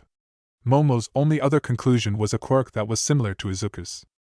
Maybe another copying quirk, and if those quirks touched, one of 2 conclusions would happen. 1. Nothing. They both have the same components, so there is nothing to trade. 2. Empower each other. Both quirks double up on the copying part of each other's quirk. While for Izuku this wouldn't be an upgrade, but for Monoma it would be. Todoroki must have come up with the same conclusion, as he was not going to get anywhere near Monoma. Yaoyorozu-san, now! Todoroki commanded. She tossed a white rubber blanket over the group, barring Kaminari. Monoma must have realized the strategy but had no way to stop it. Kaminari discharged about 400,000 volts in the direction of Monoma. Well, no direction, he was just the closest conductor. This had stunned his whole team. Team Todoroki moved in closed and snatched the headband with little to no resistance. Now Izuku was next. Or at least the attempt at him was next. They would have to use the rubber blanket one more time. Being able to watch in basically a front row seat was amazing. Izuku had to give props to Todoroki for coming up with a solution that didn't involve getting hit by his own quirk. Bakugo was going toe-to-toe with Team Tetsutetsu. Bakugo was in 4th and Tetsutetsu was in 3rd. There was about 2 minutes left on the timer. Izuku had a suspicion that Todoroki was going to pull something. He wasn't wrong. The engine on Ida revved up, and in an instant Team Todoroki had crossed the field. They were now only a few meters, 6 to 9 feet, from Izuku.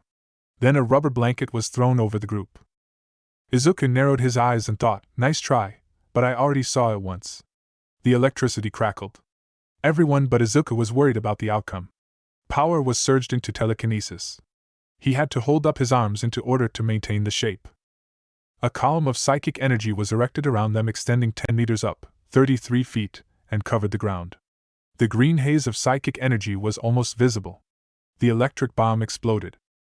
Kaminari would be useless after this. The electricity flowed around the barrier and dissipated, doing no damage. Izuku had made a gamble on his psychic wall. He didn't know that psychic energy had zero conductivity, but he did now. Frost surrounded them and crept up the barrier. Just holding the barrier strained Izuku's power. Power stockpile was being drained at around 1% per 10 seconds. Just under 2 minutes left. If he had to, he would hold out. That plan failed when the frost intensified significantly. Somehow he was applying pressure using the ice. What was a thin layer turned into a nearly foot-thick wall. 1% grew to 8% per 10 seconds. He was at his limit. "We need to get out, Midoriya!" Uraraka yelled. "Which way is safe?" Izuku replied, straining to maintain his wall. Blood started to drip from his nose. Mei was the first to notice. Ojiro was calm and pointed his tail in one direction. "All right, brace for 30% output!" Izuku shouted, pointing a palm in the provided direction. An explosion tore a huge hole through the ice. They all speed through the opening. Another wave of ice came at them. Izuku countered with another explosion.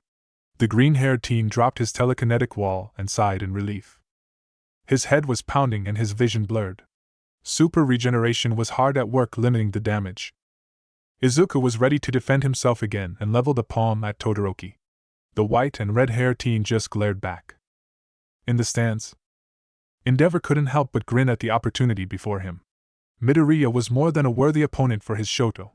He even dared to think that Izuku really could reach for All Might's spot. No matter, he had to have a chat with the lad. If not to spur him on, but to make him a deal. "What a standoff, folks! Looks like Team Todoroki is unable to move, but with the force of nature that the team captain is, no one is daring to take the headband," President Mike called out. "What do you think of this outcome, Eraserhead?" Mike asked his fellow announcer. "I think our number one isn't taking this competition seriously." Aizawa deadpanned on the speakers. "I don't know about that. It looks like Todoroki gave him a hell of a stir," President Mike rebutted. "He's the only one out there that didn't go for another headband," Aizawa stated, ending the commentary. The buzzer sounded. "You have it, folks, that's the end of round 2. Congratulations, Team Midoriya, you managed to hold on to number 1. Midnight congratulated. First was Team Midoriya. Second was Team Todoroki. Third was Team Tetsu. Fourth was Team Bakugo. Fifth was Team Shinso. No other team had any points left. From these winners, the top 16 will move on, Midnight declared. "Let's see what the final round will be." The holographic screen was back and another roulette rolling. Tournament battle was the category selected. The crowd exploded. They loved a good old-fashioned 1v1 tournament. Endeavor's grin was almost villainous. This was the opportunity he was hoping for. "Before we continue, let's take a break. We need to set up the ring and the matches," Midnight stated, walking down from the stage. A few of the students came up to her and requested something. Midoriya was exiting the arena. This was Endeavor's chance. Random hallway within the stadium. Izuku was staring down the number 2 hero. For some reason, Endeavor wanted to have a chat with him. It was odd, but he didn't mind. "Midoriya-san, I have a request for you," Endeavor asked. "That's unusual. What could I do for you?" Izuku asked, raising an eyebrow. "If you didn't know already, Shoto is my son. I want him to become a hero so great that he can overtake All Might," Endeavor explained, earning a scoff from Izuku. Izuku was done with this conversation. He gained nothing tackling whatever emotional baggage was here. "Let me guess. You want me to make him use his fire? How about no thanks?" Izuku retorted. "There is no way he can grow without using the full power of his quirk. If you want to be the symbol of peace, isn't a good idea to have strong comrades?" Endeavor rebutted, grinning. This young man had a strong spirit. "That's projecting. All Might didn't have any equals, and neither will I. I'm sorry, but if he had no intention to use his power even when it could help, then I have no reason to believe that he can change." Izuku was cold this time. "Hell Flame. That's my offer. If you can break him of his stupor, then I will hand you my power," Endeavor pleaded. This caught Izuku off guard. This must be more than a desire to beat All Might. There might be some fatherly love in there. I can't accept that. If you really want me to get through to him, I can't backstab him first. Look, maybe I'll have a chat with him. I too have a score to settle with him." Izuku sighed, earning a raised eyebrow from Endeavor. "Fair enough. Still, if you manage to get him to see reason, my quirk will be yours. Just ask for it." Endeavor left the offer open. They parted ways. Izuku had a lot swirling in his head. It would have waited until later. First round versus. First half. Hatsum vs. Kirishima. Ida vs. Bakugo. Shiozaki vs. Tetsu. Uraraka vs. Sato. Second half. Midoriya vs. Shinso. Ojiro vs. Kaminari. Todoroki vs. Mina. Yaoyorozu vs. Siro. Most of Class 1A was in the stands. Hatsum and Kirishima were first. Izuku couldn't help but laugh at the thought. The rest of the class looked worried. He acting insane and a bit unstable. Momo had taken a spot to his left. Ojiro to his right. Katsuki behind him. What the fuck, Izuku? Katsuki broke the silence or laughter. I'm just imagining the crap Kirishima agreed to and just how Mei is going to make him regret it. Izuku had calmed down. Make him regret it? Momo asked with a raised eyebrow. Oh yeah? She's not a hero course student. She's a support course student, and what do support course students do with so many eyes on them? Izuku couldn't help laugh at the thought. Momo smirked and chuckled. I do feel bad for him. Ojiro spoke up frowning. I told her 15 minutes tops. If it was up to her, 30 minutes of products and advertising would be on the menu. Izuku grimaced thinking about it. The next 16 minutes was exactly as Izuku had stated. Lists upon lists of products and demonstrations. Kirishima was trying to fight, but her inventions made it impossible to control himself and the flow of combat. But true to her word to Izuku, she walked out of the ring. Well, that was something all right. Let's get on with our actual first match then, President Mike announced. Katsuki and Ida had already been in the locker rooms for about 3 minutes now. If not for Izuku, they would have waited 16 minutes in the locker rooms. The two students walked out into the arena. Tenya Ida, from the famous Ida hero family. The living engine. Then we have his opponent Katsuki Bakugo. His explosive quirk and fury make him a strong contender. Welcome the explosive team. Katsuki vs. Tenya. Katsuki had mentally prepared himself for the fight to some degree. Ida was fast, and those kicks could hurt. If he could get him with a few good explosions, it would be his. The match could be decided immediately, or Ida might take his time. Either scenario, Katsuki was prepared. They both entered the concrete arena. Midnight was there. She would be the referee along with Cementos to stop any crazy damage or death. Are you both ready? Midnight asked, earning a nod from both Ida and Bakugo. She walked off the side with Cementos. Begin! She shouted. Katsuki and Ida had a standoff. They were both ready to act, but it would be difficult for either party to get a clean shot right off the bat. Ida got close enough but still outside of the blast radius. The taller boy started to walk around Katsuki, staying just out of range. Then he picked up speed. Then into a sprint. The engine revved and Ida was moving too fast for Katsuki to just hit. Ida had proven he could stop and turn on a dime. A feat that probably hurt to do, but would make hitting him with an explosion much harder, as it would leave Katsuki open to retaliation. Ida cut in and came for Katsuki. He'd have a split second to react or get hit. The speedy demon pivoted once he got close enough. Bakugo raised up his arm to defend. At the same time, he reached out with his palm. Ida redirected his kick slightly, making Katsuki change his block. The kick connected, pushing Katsuki. The explosions ripped loose and caught Ida mostly in the chest. It was dampened greatly. The exchange was in Katsuki's favor. Not hesitating one moment, Katsuki rocketed towards Ida. Instead of retreating, Ida stepped in after Katsuki planted his feet. The speed demon parried the next blast away and punched Katsuki square in the face. That was within Katsuki's plan. He brought up his other hand and detonated another explosion. This one connected well. Ida's shirt was blown to smithereens. The rest of the force knocked away the taller teen a few meters, 7 to 10 feet. The attack was followed up with a 60% blast that could easily cross the stage. Ida bolted and dodged the blast. Now was the time. Rekripro burst. Ida called out his engines, going into overdrive. Blue flames came from his calf engines. Then in a blink of an eye, Ida crossed the stage. This was not what Katsuki predicted, but his instincts took over. The incoming kick was aimed at his ribs. As soon as it connected, Katsuki held onto Ida's leg. This would unbalance the taller teen, as the force he used would be more than enough to move both of them. Bones snapped. Katsuki gritted his teeth. An explosion was made at point-blank range. Ida brought up his arms, but the blast had a ton of force. The concussive forces alone KO'd Ida. His arms got burned from the blast. Katsuki let go and Ida dropped to the ground. Bakugo wins by knockout, Midnight announced. The explosive teen was wincing as he breathed. The second bout ended with a blast. Let's get our next two contenders out here while Cementos is repairing the minor damage to the field, President Mike requested. Shiozaki vs. Tetsu. Ibara didn't want to go up against her classmate in the first round, but the Lord was not kind today. She made a quick prayer. Please let him forgive me for what I'm about to do. The vine-haired girl made her way out to the stage.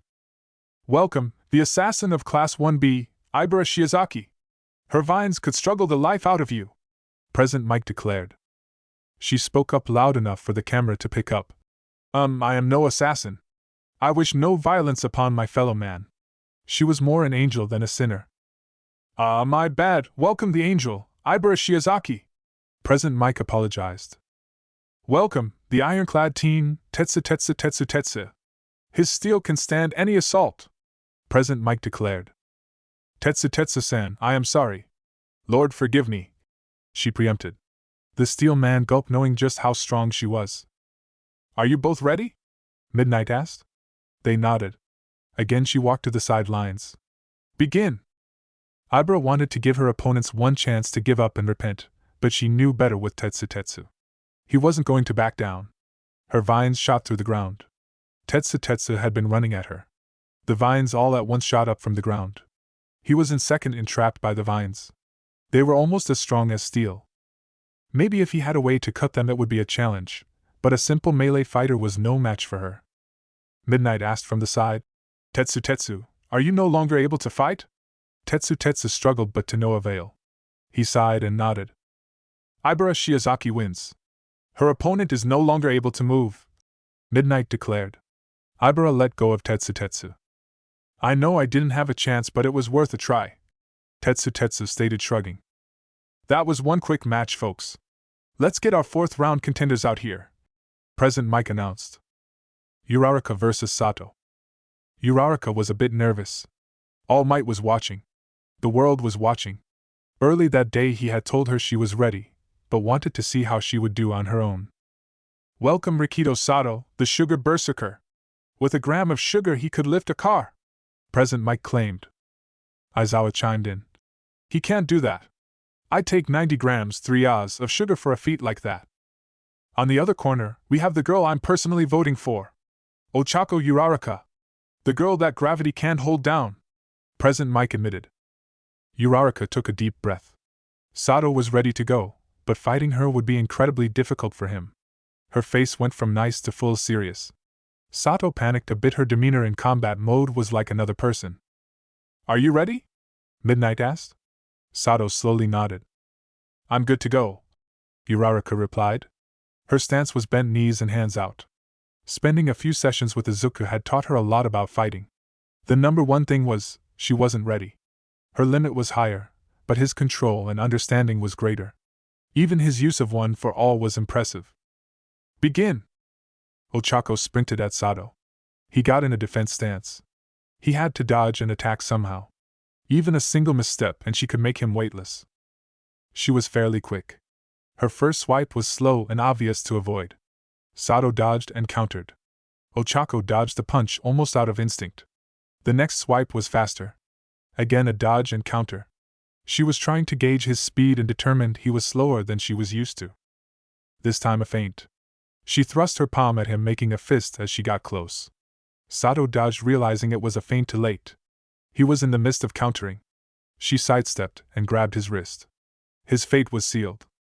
She pivoted again and wiped him out of the ring, releasing her quirk as soon as he cleared the area. A soft thud was all Midnight heard. Ochako Uraraka wins via ring out, Midnight declared. That's what I'm talking about, folks. That was some quirk matchup, folks.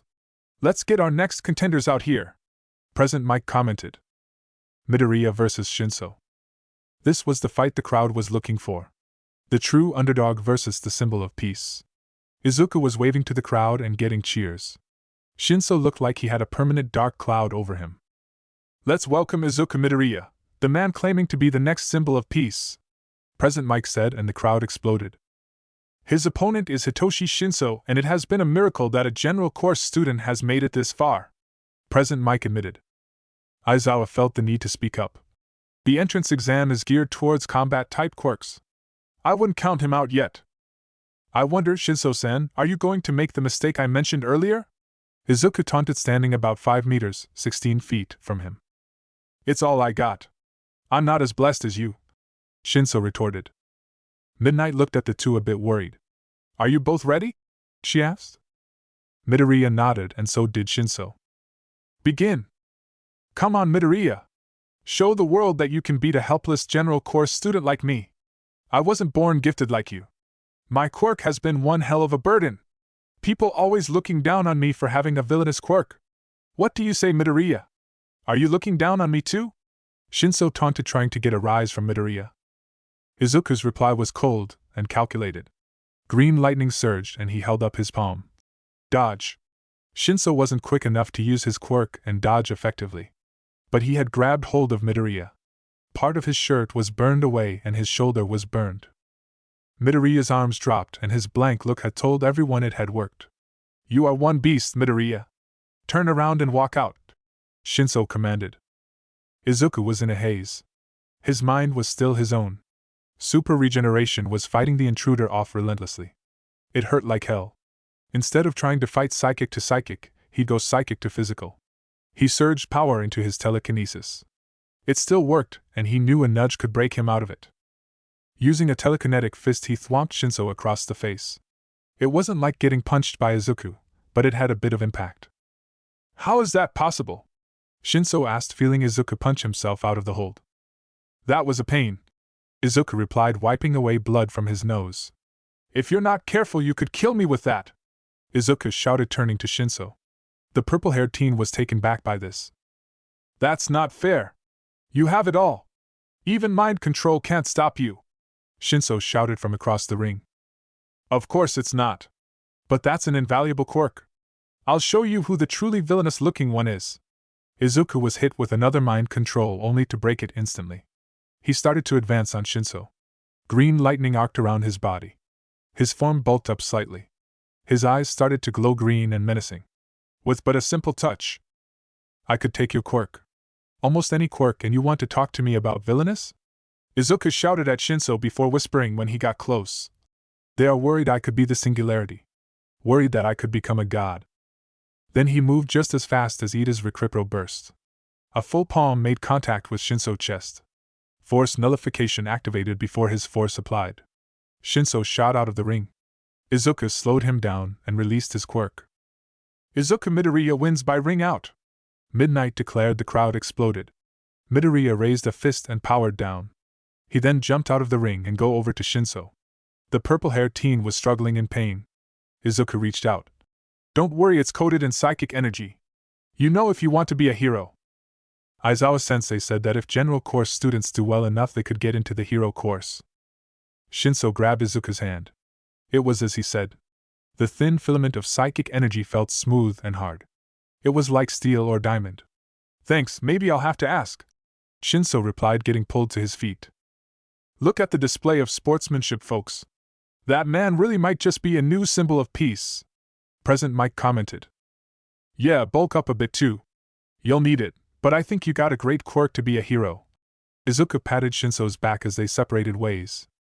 Ojiro versus Kaminari. This was an odd matchup that was not in the favor of one of them. Mashireo was pretty confident in his martial skills, but hitting someone that was literally a human stun gun was not optimal. Fast hard strikes would be the choice. Welcome, Denki Kaminari. He's a human stun gun with a fun, easygoing personality, Present Mike stated.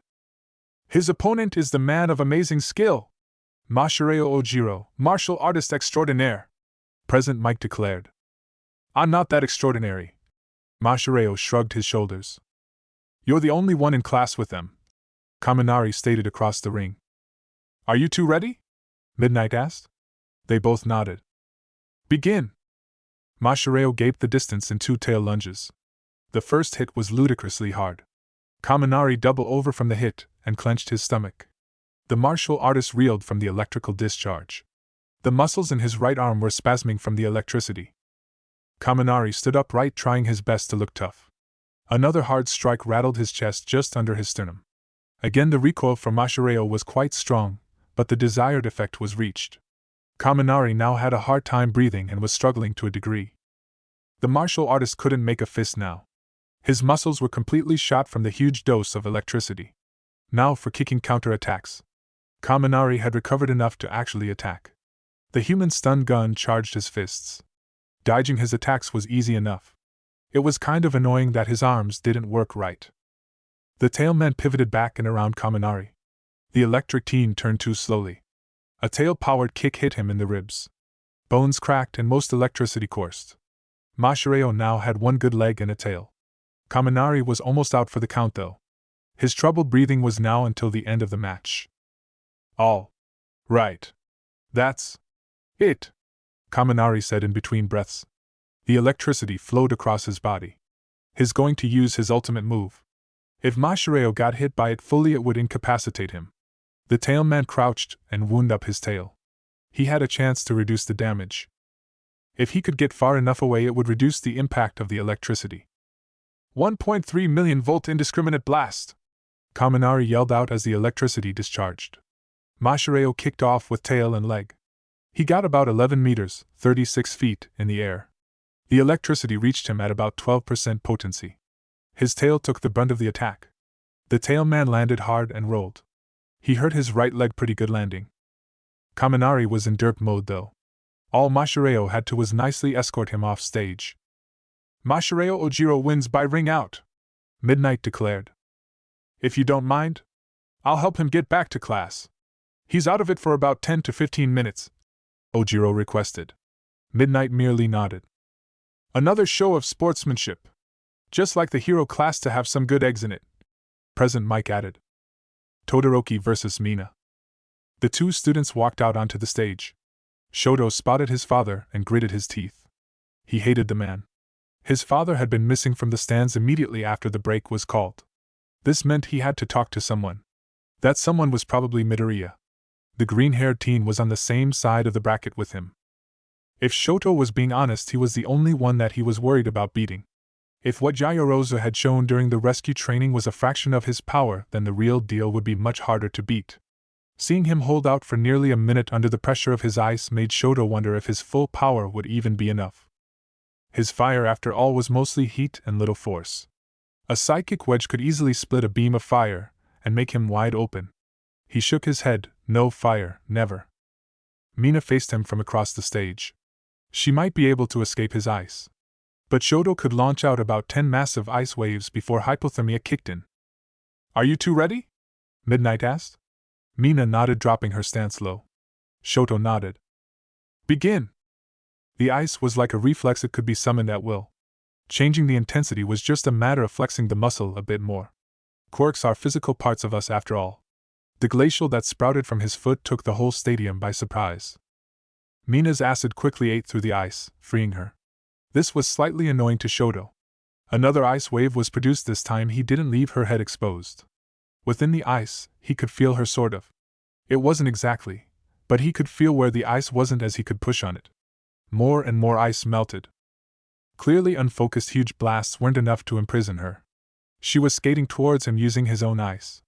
He lifted up his right arm. Ice formed and then hit her like a ton of bricks. He kept pushing her, adding more and more ice. She was clearly out but hadn't touched the ground yet. Apparently, she was good enough to realize where she was and not melt all the ice around her. Too late though. Shoto swiped his left arm across the ice, and it started to melt in an instant. The piece holding her up and out of the ring cracked, then fell apart. Mina tried to jump and make the ring but came up a meter or two short. Shoto Todoroki wins by ring out, Midnight declared. Not the most satisfactory outcome, but predictably in his favor. The next match would be easy regardless who won, but the finals round would be a different story. There was no way Ojiro could beat Midoriya. Yaoyorozu and Siro stood no chance against Todoroki. He was fairly confident he could even beat Bakugo. Mina had yelled something at him and Present Mike had made an announcement, but he didn't care. What annoyed Shoto the most was running into his father after the match. Good match. She had a decent counter but didn't have the ability or experience to back it up, Endeavor pointed out. That much is obvious, Still, most of them fall short to my expectations, Chodo retorted, glaring daggers. What about Midoriya? Endeavor rebutted, grinning. Shoto looked unnerved for an instant. He's beyond expectations. But I think I can still beat him, Chodo stated, not entirely confident in that answer. I doubt that. I had a chat with the boy and he was not too happy with you, Endeavor warned. Shoto was more than a bit pissed hearing that. What did you talk about? Oh, nothing much. He's a tough kid. Refused outright any deal I tried to make. Endeavor chuckled. Hearing that calmed down Shoto. But he could be lying. He'd have to have a chat with Midoriya. So what was the point talking to me? Pep talk? Shoto questioned. Midoriya will beat you if you don't try. Just your ice isn't enough, Endeavor threatened. This pissed off Shoto to no end. He was done talking. I will, was the last thing Shoto said to his father. Yaoyorozu versus Zero. Momo thought Zero's quirk for a moment. A steel sword would be the best defense and offense. She'd dual wield if she had to. Nope, she definitely will be dual wielding. The two of them walked onto the stage. It was still a bit wet from Todoroki, but it was clearing up quick enough. Are you two ready? Midnight asked. Momo was stretching but nodded. Zero nodded as well. Begin! A handle popped out of Momo's arm. She brandished the sword, slicing a piece of tape in two. Then another handle popped out from her opposite arm. Momo pulled that one out too. Her right-hand sword was forward and proper, with the left hand being wielded backwards. Zero went from a few tape strands to shooting them out like a man. If a few landed and then stuck to the ground, it would be his win. Momo wasn't completely trained with swords, but still better than a beginner. She was a whirlwind of blade. At some point she had flipped her left hand to proper to increase efficiency. Making progress towards him was slow. If he tried to move or reposition, she could get a huge lead on him, and if she got to him, he would be done for. Zero was panicking. He glanced over and shot out a tape strand. He used it to reel over. A sword flew through his tape and he skidded to the ground on his side. Momo leapt at him. He shot a strand at her in midair. She sliced it out of the way. Landing near him, it was only a moment before she was on him. In his panic, he shot tape after tape at her. It was completely futile. She commanded, "Yield." A sword was brandished at Zero's throat. "I yield!"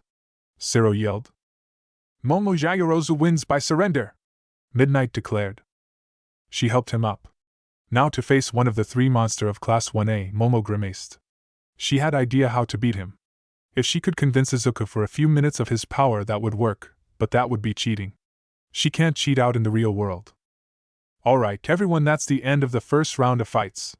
It's time for a lunch break, Midnight declared, walking from the referee's area. Lunchroom. Izuku's injuries had completely helped by this point. His power stockpile was at around 83%. He was going to need it for Todoroki.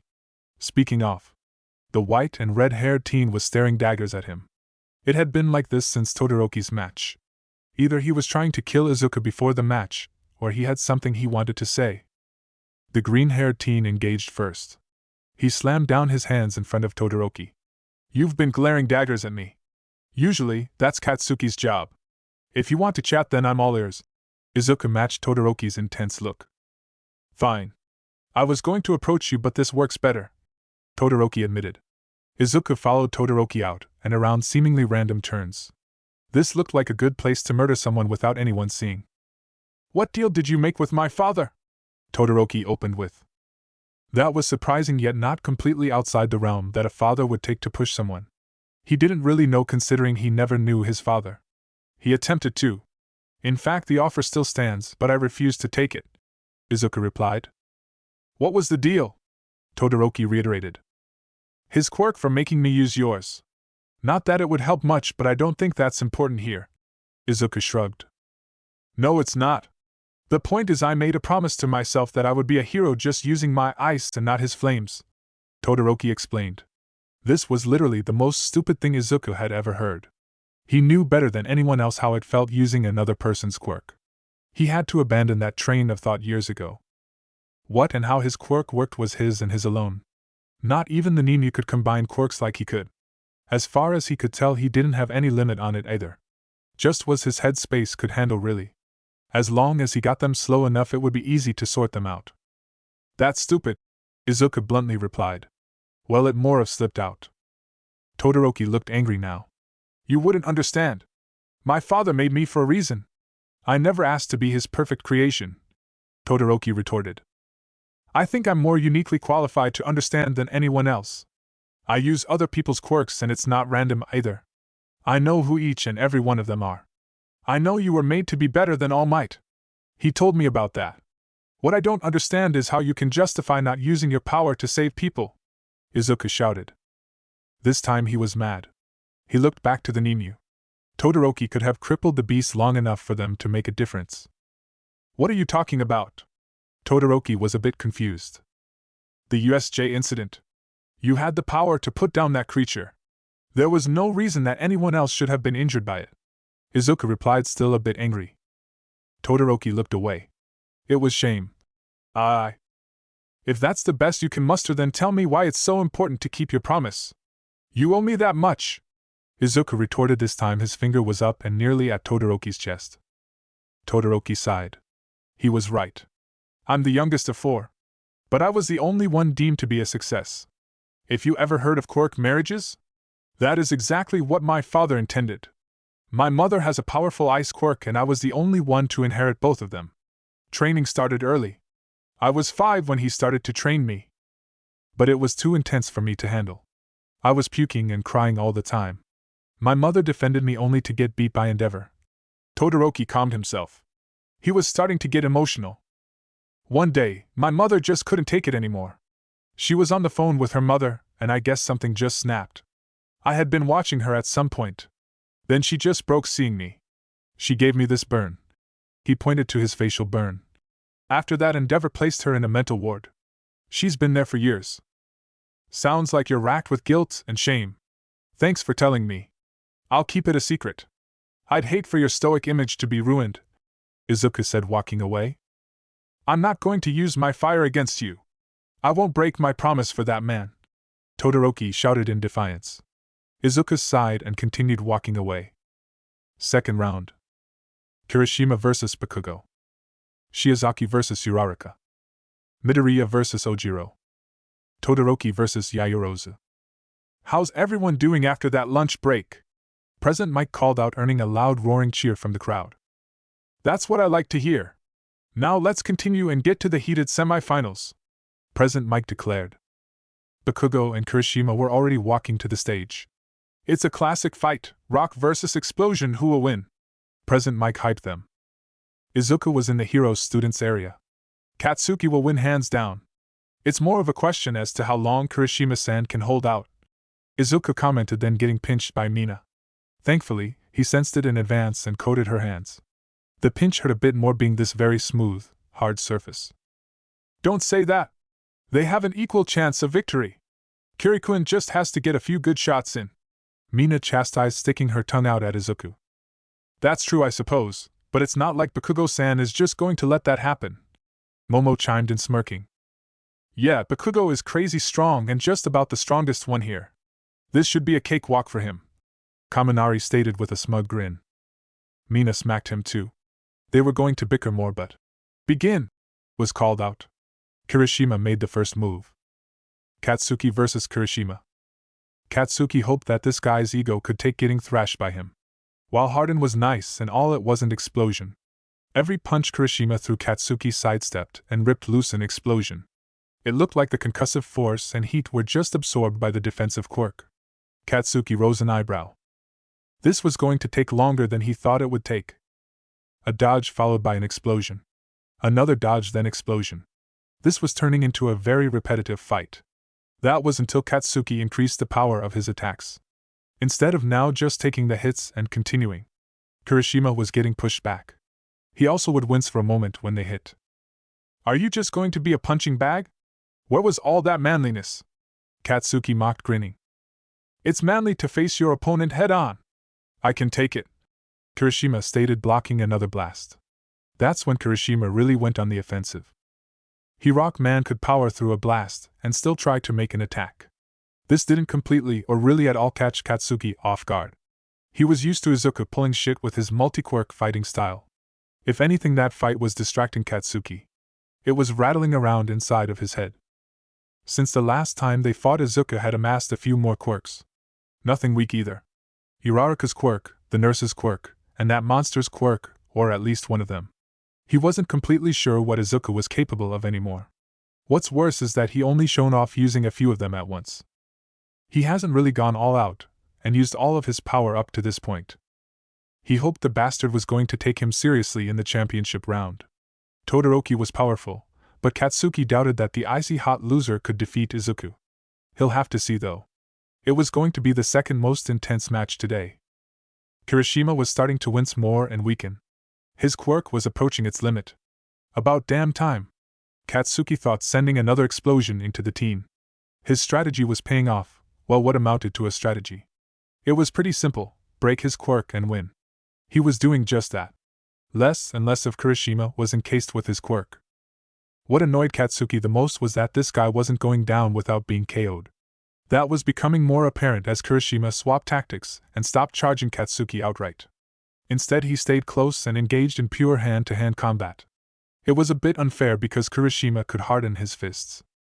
Still, this somehow turned into a slugfest. A fist connected to Katsuki's face, and he was dazed momentarily. The hardened punch was like getting hit by a steel bat. It hurt, and a few more of those could impair Katsuki considerably. Kirishima was looking much worse for wear. The rock teen's shirt had been burned off, and he had minor burns across his arms. Still, this match had to be going on for almost 10 minutes. Kirishima definitely had attrition on his side. Too bad for him Katsuki hadn't used any 50% plus explosions. Those resulted in a bit of recoil, and he wanted to save his ammo for later. Katsuki decided this had gone on long enough. He dodged a punch and got his arm around Kirishima's neck. The man tried to harden his throat. Katsuki just had to continue applying force until the hardening wore out. The explosion teen had managed to get him into a full chokehold. It was only a matter of time before A, he passed out, or B, tapped out. Based on Kirishima's determination, he was going to choose the former. Katsuki respected his choice and doubled down on choking him. Once Kirishima finally let limp in his arms, he let go. Then he caught him by the arm, figuring it would look bad to just let him fall to the ground. Katsuki Bakugo wins by KO, Midnight declared. What an intense match! I hope you're ready for more, folks. The heat is about to be turned to 11. President Mike boasted as the next two fighters came out on the stage. Uraraka versus Shiozaki. Ochako had seen what Vine Girl could do and didn't like her odds. She didn't know how her quirk would affect Shiozaki. If it did in fact nullify her force, it could leave her open to attacks. If those vines could be controlled that well, this would be a tough matchup. All she had to do was dodge the first attack and activate her quirk. Begin! Shiozaki wasn't pulling any punches. The vine-haired girl attacked right off the bat. She used a similar tactic from her last battle. Ochako stood perfectly still. The ground rumbled and then ruptured around her. She jumped, applied her quirk, and dodged into the air. The vines chased. She released her quirk and dove at them. Shiozaki seemed more than ready to meet her challenge. A vine missed her wrist and Ochako grabbed it. Quirk activation was in. Since the vines were connected to the girl, the effect traveled all the way up to Shiozaki. The vine-haired girl started to float away. She retracted her vines, earning her some upwards momentum. Then she drove multiple vines through the ground as anchors. It was just as Ochako thought. The vines can move and apply force. Time for an experiment. There was a lot of rubble on the ground. More than a few pieces were around the size of a basketball. Ochako picked up a piece and applied her quirk. Then, like a slightly large dodgeball, she chucked the rubble at Shiozaki. Ochako had tossed the piece at around 80 km per hour, 49.7 miles per hour, at the vine-haired girl. The slab of concrete connected, knocking the wind out of Shiozaki. Based on her facial expression, that shot at her hurt a lot. The concrete projectile's mass would not have been altered, and therefore if used like a projectile it would be quite potent. Ochako grinned and picked up a few more rocks. Shiozaki wasn't going to let another one land. Vines whipped the rocks out of the air, but the fractured rocks still maintained velocity. Quickly, Ochako realized she would have to work on her aim quite a bit if she hoped to use this more effectively.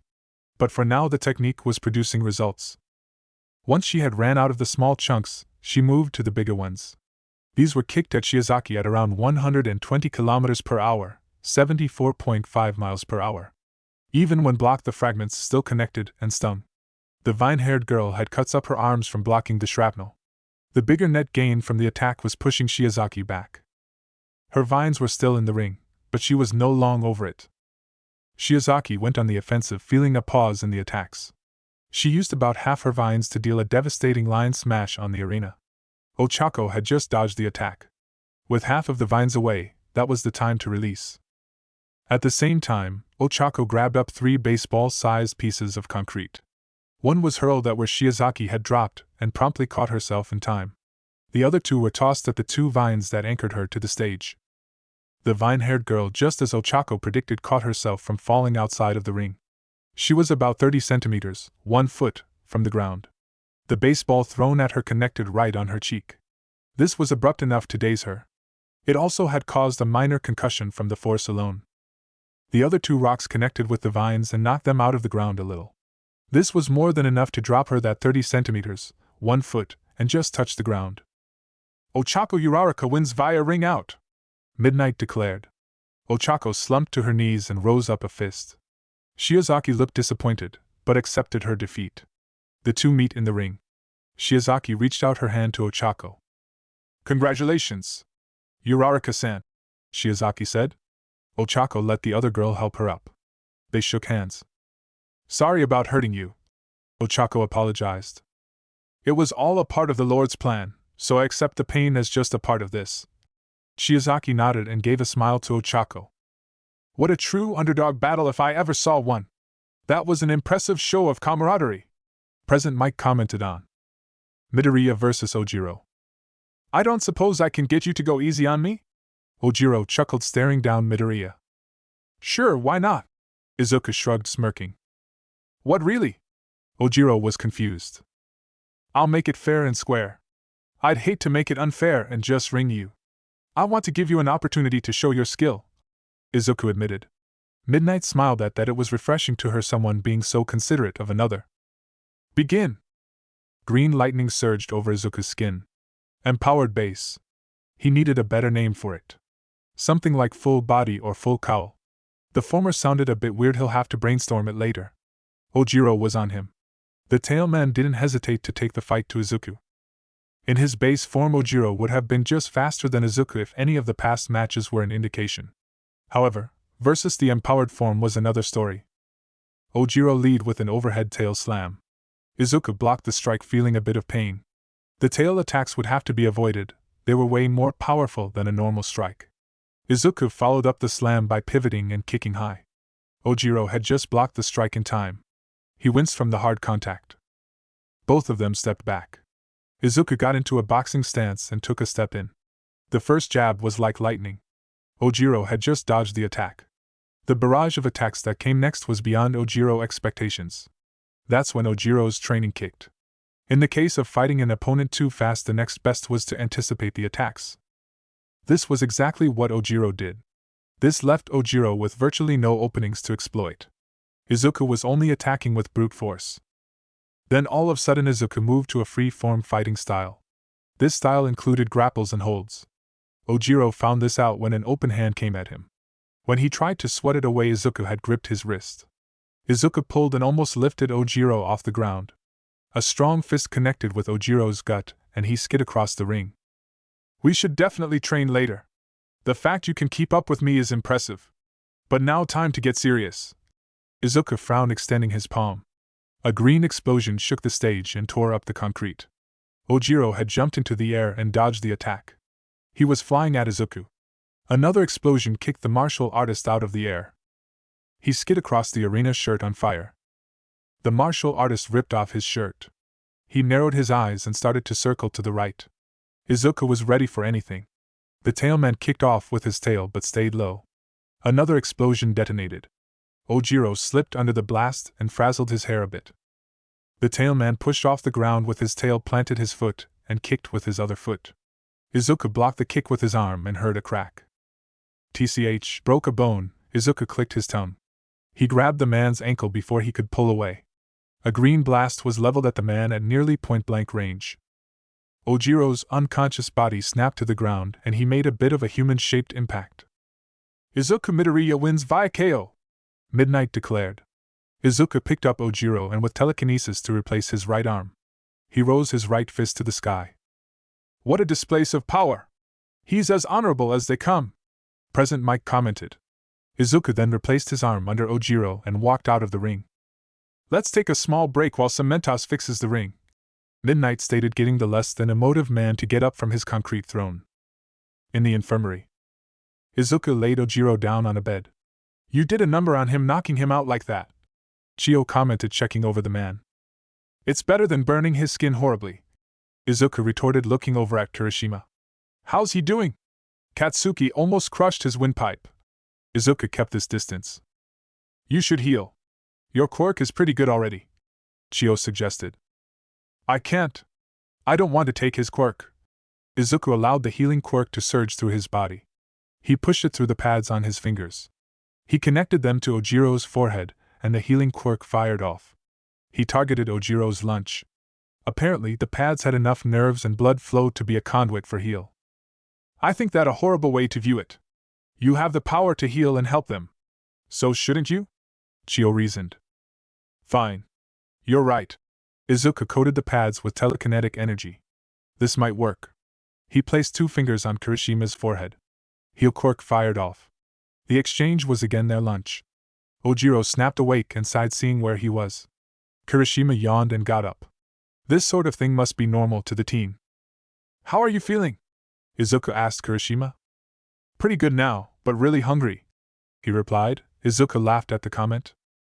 Me too, Ojiro chimed in. Head down to the cafeteria and tell them Recovery Girl sent ya, Chio stated, writing a note. Not a fuss about Izuku being there.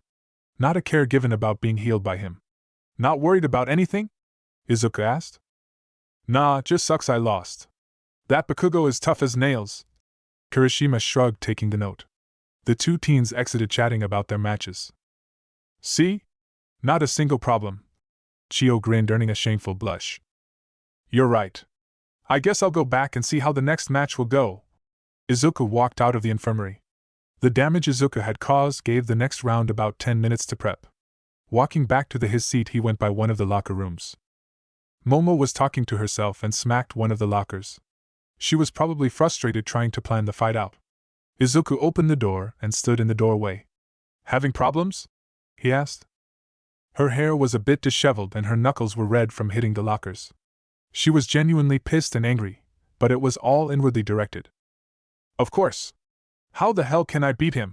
She yelled at Izuku. The green-haired teen took a step in and let the door close. You might not want to hear this from me, but you might just want to accept your defeat with grace. Izuku suggested. He wasn't prepared for her getting in his face. She grabbed him by the collar of his shirt and pushed him into the door. Give me your power. I know you can do it. So give it to me, Momo pleaded. Except for the phrasing, Izuku couldn't help focus but on how close she was. You know I can't do that. That would be cheating, and you don't want to be caught cheating, do you? Izuku retorted, glaring at her. She searched his eyes and then broke. Her head was on his shoulder. I don't know what to do, Izuku. There isn't a scenario I can come up with that I win. He sighed and stroked her head. Would you listen to me if I came up with something? Izuku asked, pushing her back and raising up her chin. She nodded. You can't beat him, but you can make it hell for him, Izuku offered. She smiled. All right, what do you have in mind? Well, it sort of depends on what you can make. Izuku grinned at her. She gulped, wondering what he had planned. Todoroki versus Yaoyorozu. Momo thought the plan was crazy. It was crazy. It was totally an Izuku plan. She'd have to be fast though, as she had maybe 1 second to react. Momo had to do one thing she had never done before, a full body creation. The problem was time, but if the plan worked, Todoroki himself would provide more than enough time to complete it. Izuku had explained how to make a rather complex liquid crystal suit that used electricity to heat up or cool down. The battery was fairly basic, but the suit would take about 30 seconds to complete before she could wear it. That would at least prevent her from being frozen solid. Once she got past Phase 1, she'll consider the Phase 2 plans. She stood opposite to Todoroki. He was emotionless and made no effort to really acknowledge her. He was completely certain that she had no chance. He wasn't far off. But she'll be damned if she goes down easily. Begin! Momo's first action was to make an incendiary grenade. In the process of making it, she tossed up straight above her with the pin pulled. Then with her other arm she made a flame-retardant blanket and pulled over her head before getting encased by ice.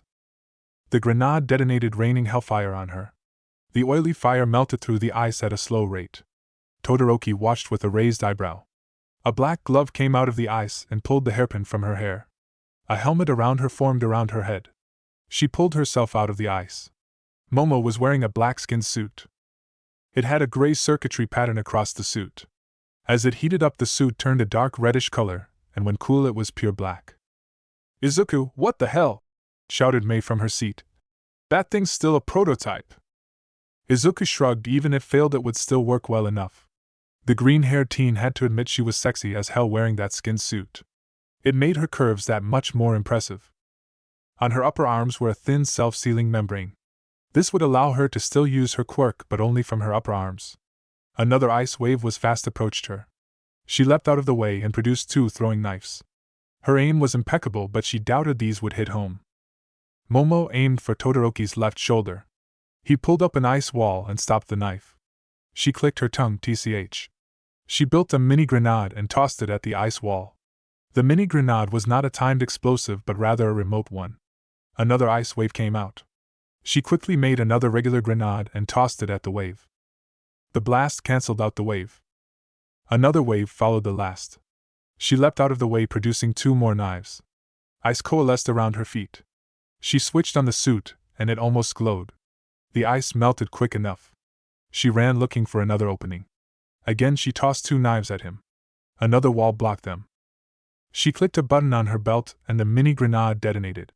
Todoroki was caught off guard by this. Quickly, he swiped the ice around him with his left hand. Most of it melted around him. She took the opportunity to toss another 2 knives at him. One went wide, the other hit home. A knife stuck out of Todoroki's shoulder. Momo hated harming someone this way, but Izuku had convinced her he was tough and it was necessary. Todoroki iced over the wound, leaving the knife. He glared at Momo. That was when the whole meta changed. Ice waves were no longer being sent, instead the whole arena was covered in a sheet of ice. Momo fired up her suit again, prepared for anything.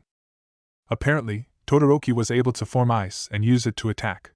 This was mostly due to the fact he could generate it so quickly and could therefore use it like a blunt weapon. The first jab hit her from behind. The ice melted on contact, but it still hurt. Another hit was made from the side. He was done sending area of effects at her. He was demonstrating his precision handling of his quirk. If anything, this was a better expo for him than her. She produced 2 mini-grenades and tossed them at him. A wall intercepted the grenades. The grenades stuck to the ice wall. This was more than enough of a distraction.